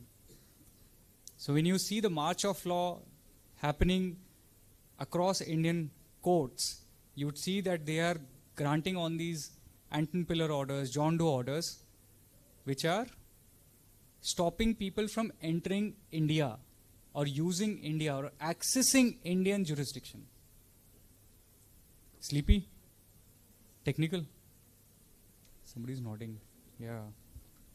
In fact, I was also thinking a little sleepy. No? Art बड़ा interesting है वैसे, law नहीं, law भी है. It is in a very interesting field. So, we need to understand that this is, while we are speaking, the technology is developing, but the law is becoming BNS. Right? So while we are moving ahead with technology, the laws are becoming, what to say? Okay, I'm on camera, I cannot say anything. Please don't quote me, I don't want ED at my house. So yeah, what is important here is to understand that as legal brains, we can identify these issues better. These tech people sitting in Info Park, they really don't know what they're doing. They're meddling with laws. They're thinking everything is perfect, everything is fair. But what is happening is that when you're creating an avatar, when you're creating a land, when you're purchasing a Meta Birkin, you have heard of Meta Birkin case, have you? No? So there's an artist, Rothschild, and Birkin is a famous, you must have seen Zindagi Na Milegi Dobara. देखिए वो क्या नाम था, Bagwati? Bagwati. What was Bagwati? That was a Birkin bag, right? So Bagwati also went in metaverse now. So yeah, so Bagwati ko Rothschild ne, this US artist, I think US artist only. This fellow wanted to have a sort of a parody, wanted to make fun of people who are using animal leather for their bags, for their, all the accessories and stuff. So it started as a parody, started as a meme. You understand meme better, right? And he created a Bhagwati with a starry night sort of, color combinations.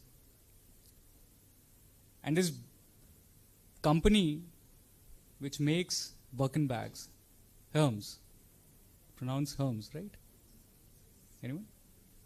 Yeah, correct. They sued Rothschild. In fact, they had sent a notice first. And they said, dude, you cannot violate my rights even in digital space. Rothschild, being an artist and working with artists is, I must tell you from my personal experience, they are very random people. 1 second they'll be thinking on a very different side, and suddenly they'll flip, and you're like, what are you doing? So it's very difficult to understand their brains, and you don't want to. So in fact, I'll tell you, at one of the instances when I was dealing, it was initial years of art law that we were practicing, and so I was doing this contract for a gallery, and I had to negotiate with the artist the contract, because the contract said that you'll only paint the way I want you to, and because that was the mandate, it was a mural, it was to be done on a wall, and the artist, he just said this thing that the moment I sign on to this contract, I'll not be able to paint because it bounds me. So artists have a boundless imagination, right? So Rothschild said, I didn't want to infringe. I'm not infringing. I'm claiming my fair use rights because I'm making a parody. But what went wrong is that these NFTs, the non-fungible tokens, the meta Birkin. So how technically it happens is that you create an artwork, a digital artwork, and you add a token to it. You put an Aadhaar number to it, and that Aadhaar number travels on blockchain. This is the simplest form of, to say, blockchain understanding or understanding of NFT. So when you are buying some NFT, some digital artwork through OpenSea or all these platforms, what you're doing is you're creating your own blockchain into that. So you're adding to the chain of your ownership. So that is how it functions. So Rothschild says that, I created this NFT and I just floated it at an auction on OpenSea or whichever platform, and it was a parody. But that NFT sold for several millions, and people were buying it. People were buying its edition. People were making fun of Meta Birkin, rather. And then they were buying it because they wanted to own a Meta Birkin. So from a parody, it became a commercially hit product. And that is where, so it's very interesting how the IP laws from a copyright issue became a passing off, as Sir said. The trademark issue, the dilution issue, because from a parody, from a non-commercial aspect, it became commercial. And what is the fundamental of trademark law and copyright law? Copyright infringement is regardless of commercial benefits. But trademark law, infringement, you have to show that the use in the course of business. And that's why the court injuncted Rothschild from selling Meta Birkins.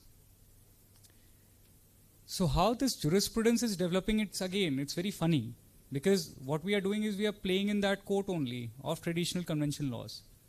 We are not going beyond it. So interestingly, there is a case going on in Delhi High Court, which is digital collectibles versus Galactus. And one of our client, AIGF, they were also in it.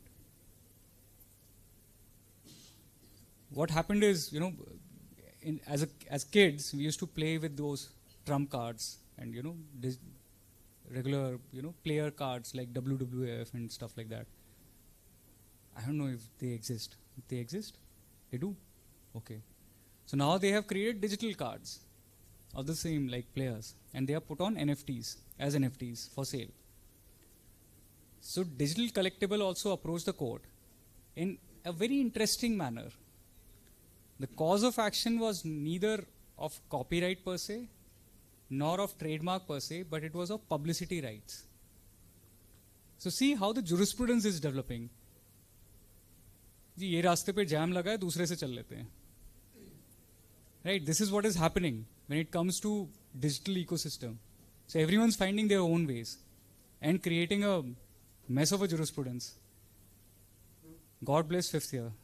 They'll be out by the time there'll be new laws around metaverse. So this case deals with the publicity rights in NFTs. So the players, or on behalf of the player, Dream 11 and their subsidiary Digital Collectibles, they sued the NFT creators, and they said that there is a publicity right violation. At the first instance, Delhi High Court said no, publicity is a human right. Privacy right, publicity right, they are human rights. So only those people whose publicity rights or whose privacy rights are violated, they can approach the court. Again, coming back to the fundamental of who is the necessary party, right? So when the court held that, they filed another suit in the name of the players. Again, talking about the same.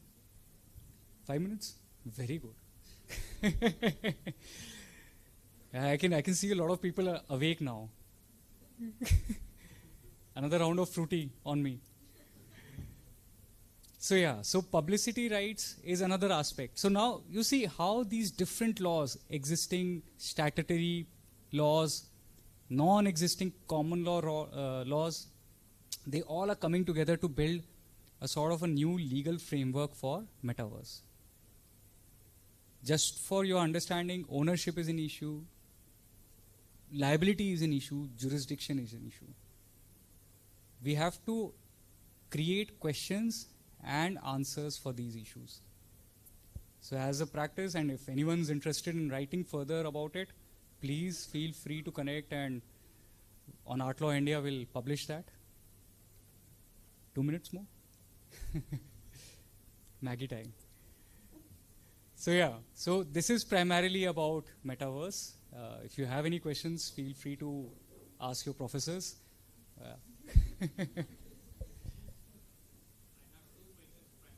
Yes. How does law define metaverse? Is there any statute defining metaverse? And secondly, let's say if a crime gets... Hello? Yeah. Secondly, if a crime gets committed in a metaverse, will that be, will that be sued, or a case can be filed in a universe for that? There have been cases of Pokemon Go in New York where due to people finding Pokemon, teenager finding Pokemon early morning, get and do something, commit something, and they were in other zone. They were like, I was doing this because I saw a Pokemon there. So how is the court going to look into it? Lunatics are not good necessary parties, I guess. But any which way, see, the law does not define metaverse. Again, coming back to the fundamental, nobody has taken the step to even define it in law. We have only been dealing with it as an issue of a server, as an issue with a computer program, as an issue of an intermediary, because the law only defines them. And people have been acting very funny why they are not taking that step ahead. Because when it comes to GDPR or the DPDP Act now, when it comes to different IP acts now, when it comes to criminal law, the definition, the first few definitions include person, include intermediary, include marketplace. We read consumer protection, it defines intermediaries in a way, right? Define consumers in a way. What happens when you buy something on metaverse? Are you a consumer? No, because everything boils down to how you have broadened the interpretation of person. The question always, see, in copyright law, author can only be a natural person. But in metaverse, an author is a computer program, especially if it's an AI. When you're talking about AI, you really don't know who's the author, right? The LLMs that we talk about, the large level language models. So, as of now, nothing defines, but that's what we are trying to construct. That's what we're trying to interpret in. And that is where the flaw is, because the interpretation again has to be bound in that, within the ambit of that law. It cannot go beyond. So when somebody like a teenager is a major issue because they are minors.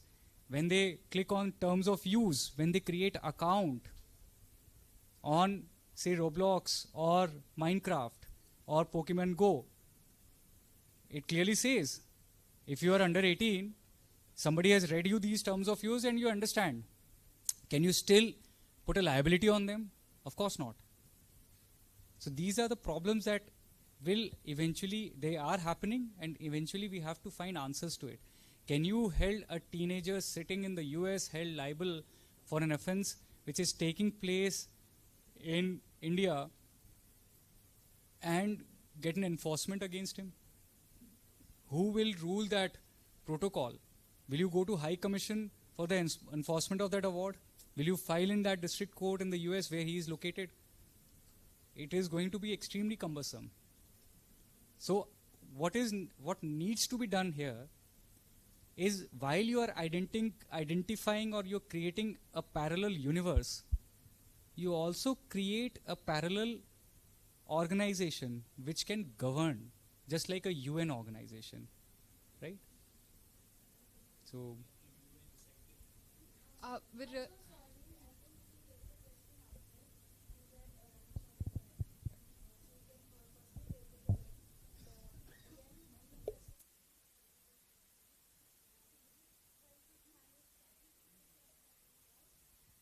Thank you, sir, for that very fun and insightful session. Like ma'am said, due to the paucity of time, participants with queries, please personally approach him later. Let me take this opportunity to extend our gratitude to our sponsors, Advocate S. Srikumar and Advocate Atreya, for making this session possible. I now call upon our beloved alumna, Advocate Asha, to present a memento to our esteemed speaker, Advocate Subhash Bhadoria, as a token of appreciation on our behalf and on our sponsors' behalf.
Can all the participants please remain seated? We'll begin with the next session shortly.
So on popular demand, we have Sandhya Surendran.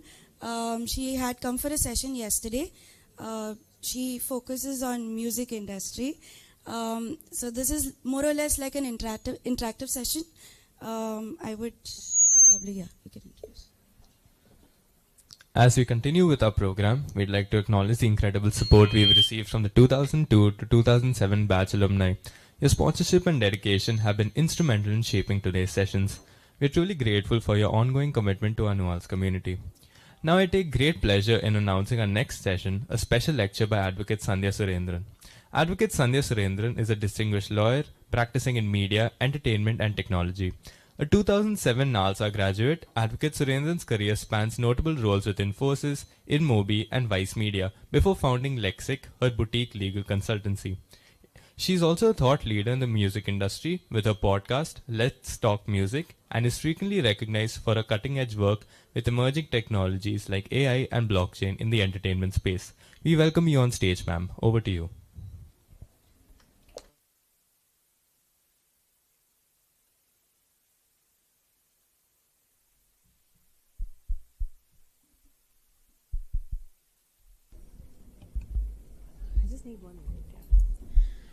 Hi, good afternoon, everyone. I know a lot of you have just had lunch, so let's try not to keep this too boring, and I will be as interactive as possible.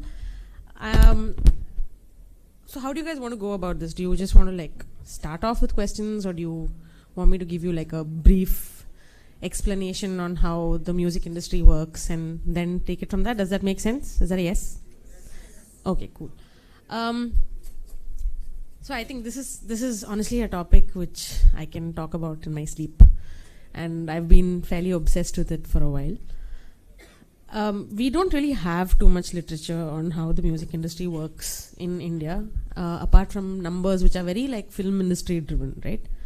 So I think what is important for us to also keep in mind is that how industry practices regarding the music industry has evolved in India has been driven by the film industry, because ownership of music has been linked with ownership of film.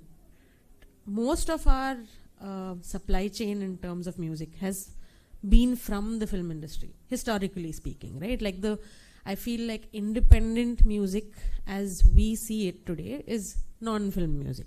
But if you look at the phrasing or the meaning of independent music from a Western economy perspective, it's basically music that is not signed by a label. But because you don't really have film music in the West, right? You have most of the music that you hear in a film is either the background score, so like a Hans Zimmer will compose for like a Batman or something, but the specific songs are pre-existing music. So it's all sync, basically. So I mean, I know this might be common knowledge, and but I think I want to like set this foundation before we go into our discussion on what master rights and what publishing rights is. And that's very critical to understanding copyright law in music, right? So when we look at a song, when we look at music specifically, there are a couple of components in a song. So if any of you attended the session yesterday, Dr. Raghavendra also spoke about this. Like, a song is a composite of the sound recording, the composition and the lyrics along with the performances on it. So each of these aspects have a separate kind of copyright in it. The performances itself do not imply that there is an ownership in the song or in the sound recording, but the person who has composed the song might also own the sound recording depending on who has funded the actual recording of the song itself. So typically the ownership of the sound recording is referred to as master rights, and the ownership of the composition and the lyrics is referred to as publishing. Now in India, how ownership in music has evolved over a period of time is that again, it comes back to the film industry, right? You have a producer or a production company who engages a music director for a film, and it is considered a work for hire. Now, I have a conflicting opinion on the usage of commissioned works and work for hire in this context, because even though ownership might rest with the production house, authorship is still something that is acknowledged, right? And they cannot be claiming that the author or the composer is not entitled to any royalties based on this argument of work for hire. So how, and this whenever I've had this conversation with clients from outside India as well, they've always been surprised with how this conversation on ownership has changed. And okay, my face is on the screen. So you I think till maybe very recently how it worked was a music director would compose a soundtrack for a film. It would get passed on to the production house. The production house pays the music director a certain amount, and that was the end of anything the music director saw from, or the lyricist for that matter, saw from the usage of the music, right? Of course, IPRS existed back then. IPRS is probably one of the oldest copyright societies. It's been around since 1969. And, but again, influenced and controlled a lot by film industry players. Once the song is incorporated in the film or not, like once the song has been created and passed on to the producer, there was nothing the music director could do to reclaim anything out of that. And even moral rights was considered toothless. Like it was just a matter of existing in text, but how it is implemented and how it is enforced was very grey. It probably must have been in the last decade or so that the conversation around ownership of music has changed, because the conversation about royalties became louder. So once you saw I think the evolution of internet resulting in on-demand streaming of music, right? Like, which means I'm not talking about internet radio. I'm talking about Spotify, Gaana, Savan, all of these streaming platforms, YouTube for that matter. Somebody was making money somewhere. Technically, each stream, each download was accruing royalties. So these royalties are all supposed to be collected or are payable. So these are what is referred to as black box royalties. Basically, you know that someone's supposed to make money out of it, but nobody's collecting it for a multiple host of reasons, right? You have, I think one of the biggest reasons, like across the world, has been bad metadata. And bad metadata basically means incorrect names. If your legal name and your artist name is different, that could also result in the royalties not going to the right person. And the other big contributing factor is lack of awareness about copyright societies. The fact that you need to be registered with the copyright society to be able to collect a lot of these royalties is something which artists in India are now understanding and actually speaking about and ensuring that they're taken good care of. So I think the 2012 amendment was single-handedly like probably the most critical one for the music industry, because that is what brought the Indian copyright law at par with what the West was proposing. Basically acknowledging the rights of the artist in creation of original work and musical works, and also ensuring that they retain the right to collect certain kinds of royalties. Also brought an economic aspect to performer rights, allowing them to monetize it. So what I mean by that is, till then, till 2012, a singer or an instrumentalist had the right to be acknowledged as a singer or instrumentalist of a song, but they couldn't really do anything about it. There was nothing further than that, right? Post 2012 is when it was not just a moral right, but also an economic right. That moral right can be monetized. So every time your song on which your performance is recorded is performed somewhere, you are allowed to collect royalties for it. And that's how the Copyright Society, ISRA, came into existence. So I'm not sure if you met Sanjay Tandonji or if you attended his session, but he's also a lawyer, so he played a very important part in kind of setting that up and pushing a lot of I think royalties towards the artists. But I think the biggest change happened after the streaming services kicked in, and in the last 5 years, the Indian music industry has seen a massive upheaval. Not because of anything else, but because of the rise of independent music.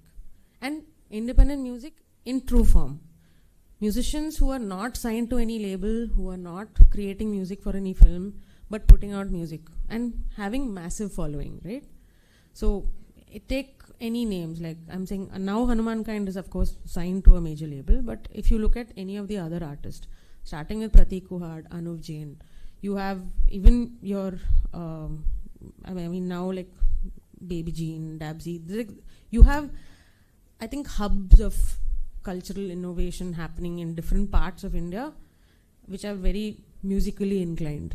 So there's a lot more conversation on who's making money off my songs being played at a mall or in a movie, and that I think is a great conversation starter for us for today's session as well, because all of you are going to start interacting. I feel like media entertainment as a practice has also evolved because of this from a music industry perspective.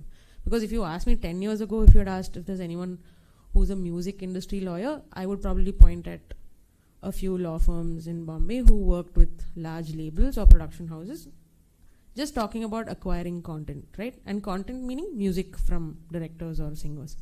But today when we talk about a music industry lawyer, we're talking about lawyers who represent artists, who actually negotiate. So what do we do? So what do I do?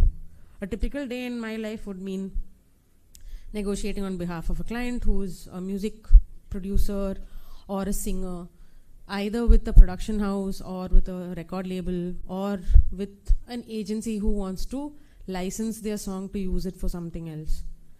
And also advising them on multiple things, on which copyright society they should be registering with and how to structure their royalties in a way which, you know, kind of act as an automatic machine for revenue generation. So these are all like a very, I mean, this is all obviously like a very small part of a much larger practice, but as a lawyer representing artists, a lot of it involves also being a part of an industry which is constantly evolving. And I feel like today we are in a much better place in terms of being up to speed with Western industry practices, and also creating a space to make our own niche for ourselves, because I feel like Indian music is so different by its nature, because classical music itself is an anomaly when it comes to copyright music, copyright in music, right? And so I have very interesting conversations with performers in Hindustani and Carnatic, and who want to put out recordings of very new versions of an old, you know, song, or I wouldn't really call it a song, but like a song which is composed in a raga which has been existing forever, or like a old kirtanam which is then rehashed and remade. How does copyright work in all of that?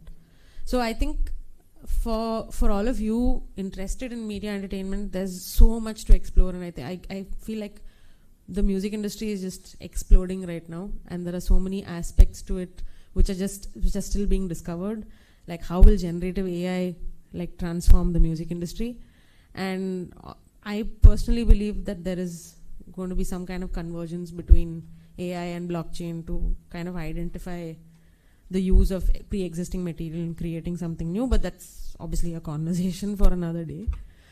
So I will open the floor to all of you. Please feel free to ask me questions which are connected to the music industry, please.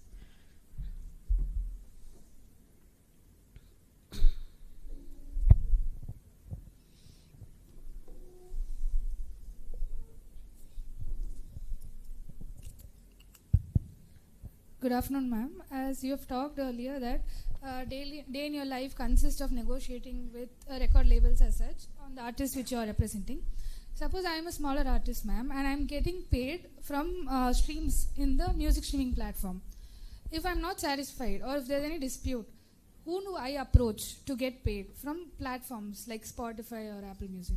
So you mean when you're saying you're not satisfied in terms of the amount you're getting? So let me just break this down for you. So how streaming works is also, in fact, that is we don't have any regulatory intervention on streaming right now, which I feel is a massive loophole that is being, I think, misused by corporates to ensure that existing large corporate stakeholders make more money than independent artists, right?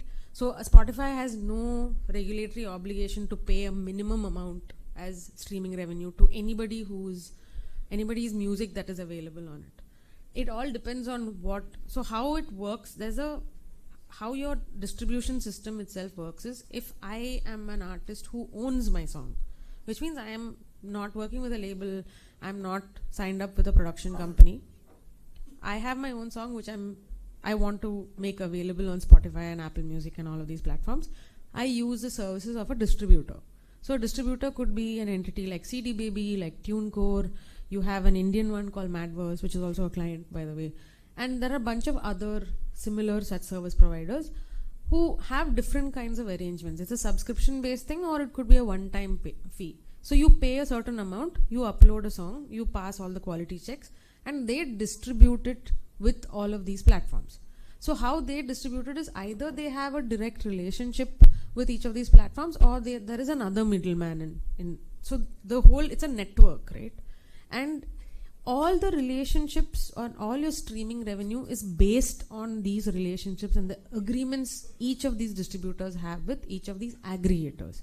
Aggregators are the DSPs are the Spotify, Apple Music, all of those, like what are the other streaming services, JioSaavn. These are all the large ones that I can think of and which are prevalent in India also. YouTube. Since there is no statutory mandate on how or what the revenue threshold should be, it is entirely dependent on what the commercial arrangement between these two parties is, which translates into, I don't know how much they are going to pay you. And you will also not know how much. They will never agree to a minimum guarantee. It is all based on the number of streams you get or the number of downloads you get. So remember that your streaming revenue is a performance also, right? So every time your song is streamed, it is being performed and it is also being reproduced. So there is performance royalties and there is mechanical royalties. And you get, so as an independent artist, if you are someone who owns all rights, like I mentioned, you will be seeing money from your distributor and you will also be seeing money from your copyright societies for the music that you're distributing. If I was an artist signed by a label like Sony or Universal, they will be the ones who will be seeing the money from streaming. I will be seeing only the money that comes from the copyright societies. So the copyright societies also do not have any regulatory mandate on how the minimum amount that they need to pay. This is a concern which has been raised by the music industry, by artists specifically, for a very long time, asking for regulatory intervention, because all of these concerned people are making money off someone else's work and paying almost nothing for it.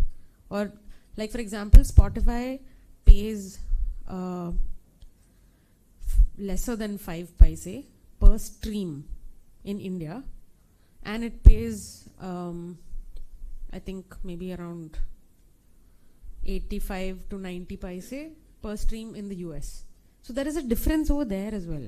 And the reason is because each of these platforms base their revenue structure on the end user. So you and I have subscribed to Spotify or Apple Music. We pay a very different amount in India versus the amount that is being paid in the US. So all of that kind of is part of the calculation of how the payouts work. So there is, unless there is a non-payment of streaming revenue, which you can actually track, because if you are distributing your songs, you will know that my songs have streamed X amount over this many months. Each of these streaming platforms also have a minimum threshold for payout, meaning you need to cross at least 1,000 streams or 5,000 streams. Only then will you be even entitled or eligible to receive any revenue? So your non-payment is also based on that. But there is no, I think the question of if you're not satisfied with the amount being paid is it's a completely different question. Because I feel like that is more on having transparency on how much the distribution platforms are making from the aggregators and how much the aggregators are making from their end users.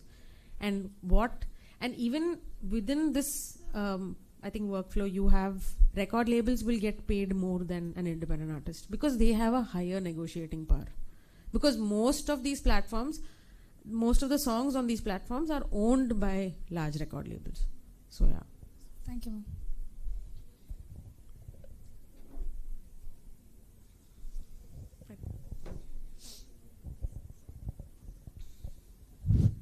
Namaste, ma'am. Yeah. Now I heard that I think France, Germany and America, they have schemes connected with the artist, like musicians. Can India have this kind of schemes? Schemes in the sense, like what do these for the welfare of the particular artist or musician? Yeah, so this is, I mean, honestly, I feel like this is something where they have like welfare funds which take care of artists, which have grants and all of that, right? Like government sanctioned grants. Is that what you're talking about? Yes.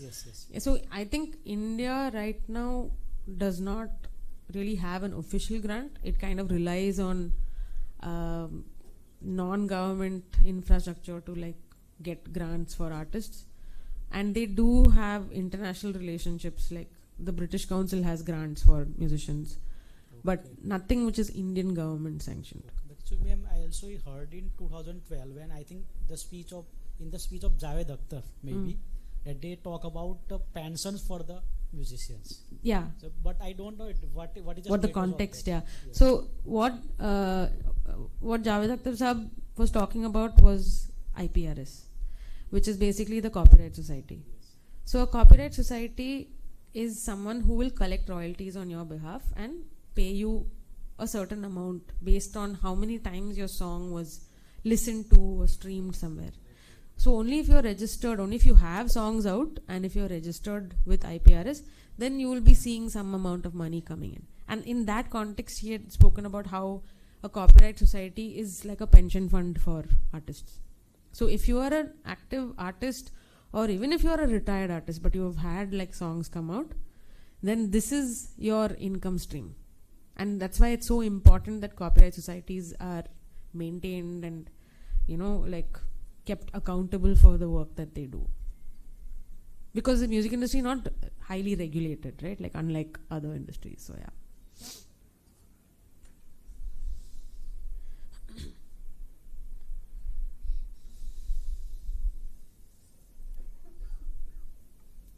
So my question is, what if a new version, like for example, if Muhammad Rafi's songs has been remade to a new version, like Sanam, many songs we can be listened. That how does this the original works copyrights being affected, or whether it's affecting, or whether the Sanam's this remaking version is being considered as a new work? So how does law work in this? Yeah, actually this is a great question. This is about cover versions actually. So now, I mean, cover versions, if you have a license from the label, if you have a formal license from them, you can monetize those cover versions. So a band like Sanam became popular by putting out bootleg versions of old songs, right? And when I say bootleg, I mean these are not officially authorized by the existing rights holder to be made into like a cover version, and to like for them to be able to make money out of it. So what happens is, if you look at YouTube, you will see so many pages which have covers of really popular songs. Do they all have licenses from labels? No, they don't. But the more often than not, labels have an arrangement with the platform on which this music is being shown or streamed, saying that this is my catalog. If you see a song which has the same title and is a cover version, I will either flag certain channels saying that they have an official license from me so they can monetize it. If I have not flagged those channels, that means they don't have a license and they shouldn't be making money off it. But what instead of taking it down, what they'll say is, they can't run ads on it, I can run ads on it. So I will still make money out of a cover that is being made. So this is now, right? Like this is in the last like 10 years. But before that, sorry, yeah.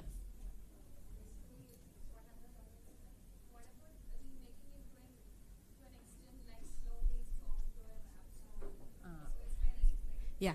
So again, I think this question is more about the difference between covers and the difference between covers and derivative works, right? So it's actually a derivative work is if you are making something new, and this question is a little, it kind of falls in a gray area because change of genre or increasing the pace is not a derivative work. So I can take a Mohammad Rafi Saab song and make it a rap song. I can recite it. But if I'm keeping it is in the same melody and if I'm not changing the lyrics, it is not a derivative work, it's still a cover. So, but on the other hand, if I put some English lyrics in the middle and if I change the melody itself, then it becomes a derivative work. So for both instances, you still need to take permission from the original rights holders, especially if you're planning to, officially distribute it on Spotify or YouTube. Or basically, that's called monetizing, right? Because if you are planning to put it up on any of this, you're technically getting revenues out of it, streaming revenue out of it. You will also need to name the original composer and the lyricist. So, changing the genre does not necessarily mean it's a remake. A remake is usually something which is adding lyrics, adding an actual new melody in the main melody. Because copyright law also does not talk about arrangement in the part of the melody. Like when you're talking about protection granted to a song, they talk about protection granted to the melody itself and not the arrangement. So this is a little tricky because when we talk about plagiarism, a lot of times plagiarism happens not just in the melody but in the arrangement as well. So that is all dependent on judicial proceedings. Depends on how the court actually interprets it. But for you to be actually eligible to monetize your songs, which are covers, and actually make money out of them, you need to have a license from the original rights holder. Yeah. Hi, we'll be taking only one more question due to the paucity of time. Any other questions will be, you can directly approach a resource person after the session.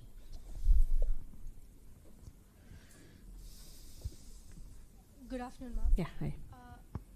Ma'am, so my question is a little similar to her question, but since classical music, like the compositions are in the public domain, right now we are in that era where classical music is transformed into different infusing Western instruments and westernizing the whole classical composition. I'm pretty sure you would have heard of the band Agam, if you have. So my question is with respect to the originality of those compositions and how are those works like regulated? Okay, so you said those compositions are in public domain, right? So what does it mean by being in public domain? That you don't need to license it from anyone. You can use it the way you want to use it. You can create anything new out of it, which is exactly what bands like Agam do. But there is value and there is a new piece of work that is being created in the sound recording. So the underlying works, which is the composition and the lyrics, are not protected. But the sound recording itself is protected. So there is addition of copyright over there. That is the new version that is being created and they can monetize that because the rest of the works is in public domain, and even if they don't, there's no, who do they take a license from, right? So similarly, the same logic applies to folk music and any form of traditional music. Now, if I'm taking Agam itself as an example, that sound recording which Agam has put out is now owned by Agam. But tomorrow, if I take that sound recording and I manipulate it to add extra beats, or I, maybe add a reverb or kind of increase the pitch, I am still infringing upon their copyright. I can't use the fact that the original composition is in public domain as an excuse to take their song and do anything else with it. I can make my own version of it. As in, I can make my own version of the underlying works. But if I use the sound recording, I still need to take permission. Yeah. Okay, I think... with that, I'd like to end the session. Thank you, ma'am, for that very insightful overview on the music industry, and thank you for the participants for making this a very interactive session. I now call upon the convener of ICME and assistant professor, Dr. Nandita Narayan, to present a memento to our esteemed speaker, Advocate Sandhya Surendran. Thank you, ma'am.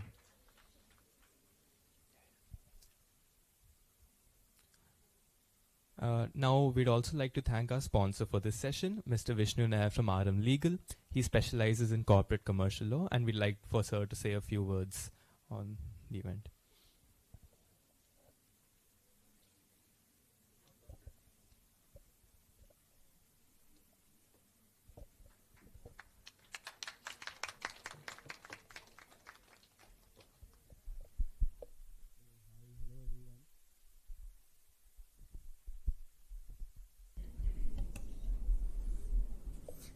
Hello everyone. I couldn't attend the last 2 days, but I did hear that the event was well organized, well attended, and I think from the Alumni Association side, this is probably one of the first few multi-day conferences or international conferences, because we had speakers from outside India as well. I'm extremely happy that and I see a lot of students here, and this being an alumni event, I was just telling Sanal that there's a lot of cooperation from the student side as well, even though this is organized by so-called alumni ex-students of Nuals. So I'm extremely happy to see how this has all turned out, and I hope that this continues on a regular basis, because it's giving a lot of, these are events which give a lot of insights to the people who attend it, because, of the nature of the people who are speaking or, part of these discussions. There's a lot of learnings here, and there's a lot of exposure in terms of what's happening in a particular area of law. I mean, this time it's media and entertainment law. Next time it could be another area of law that is, the point of focus. So I hope that events like these continue. Wishing you all the best. Thank you.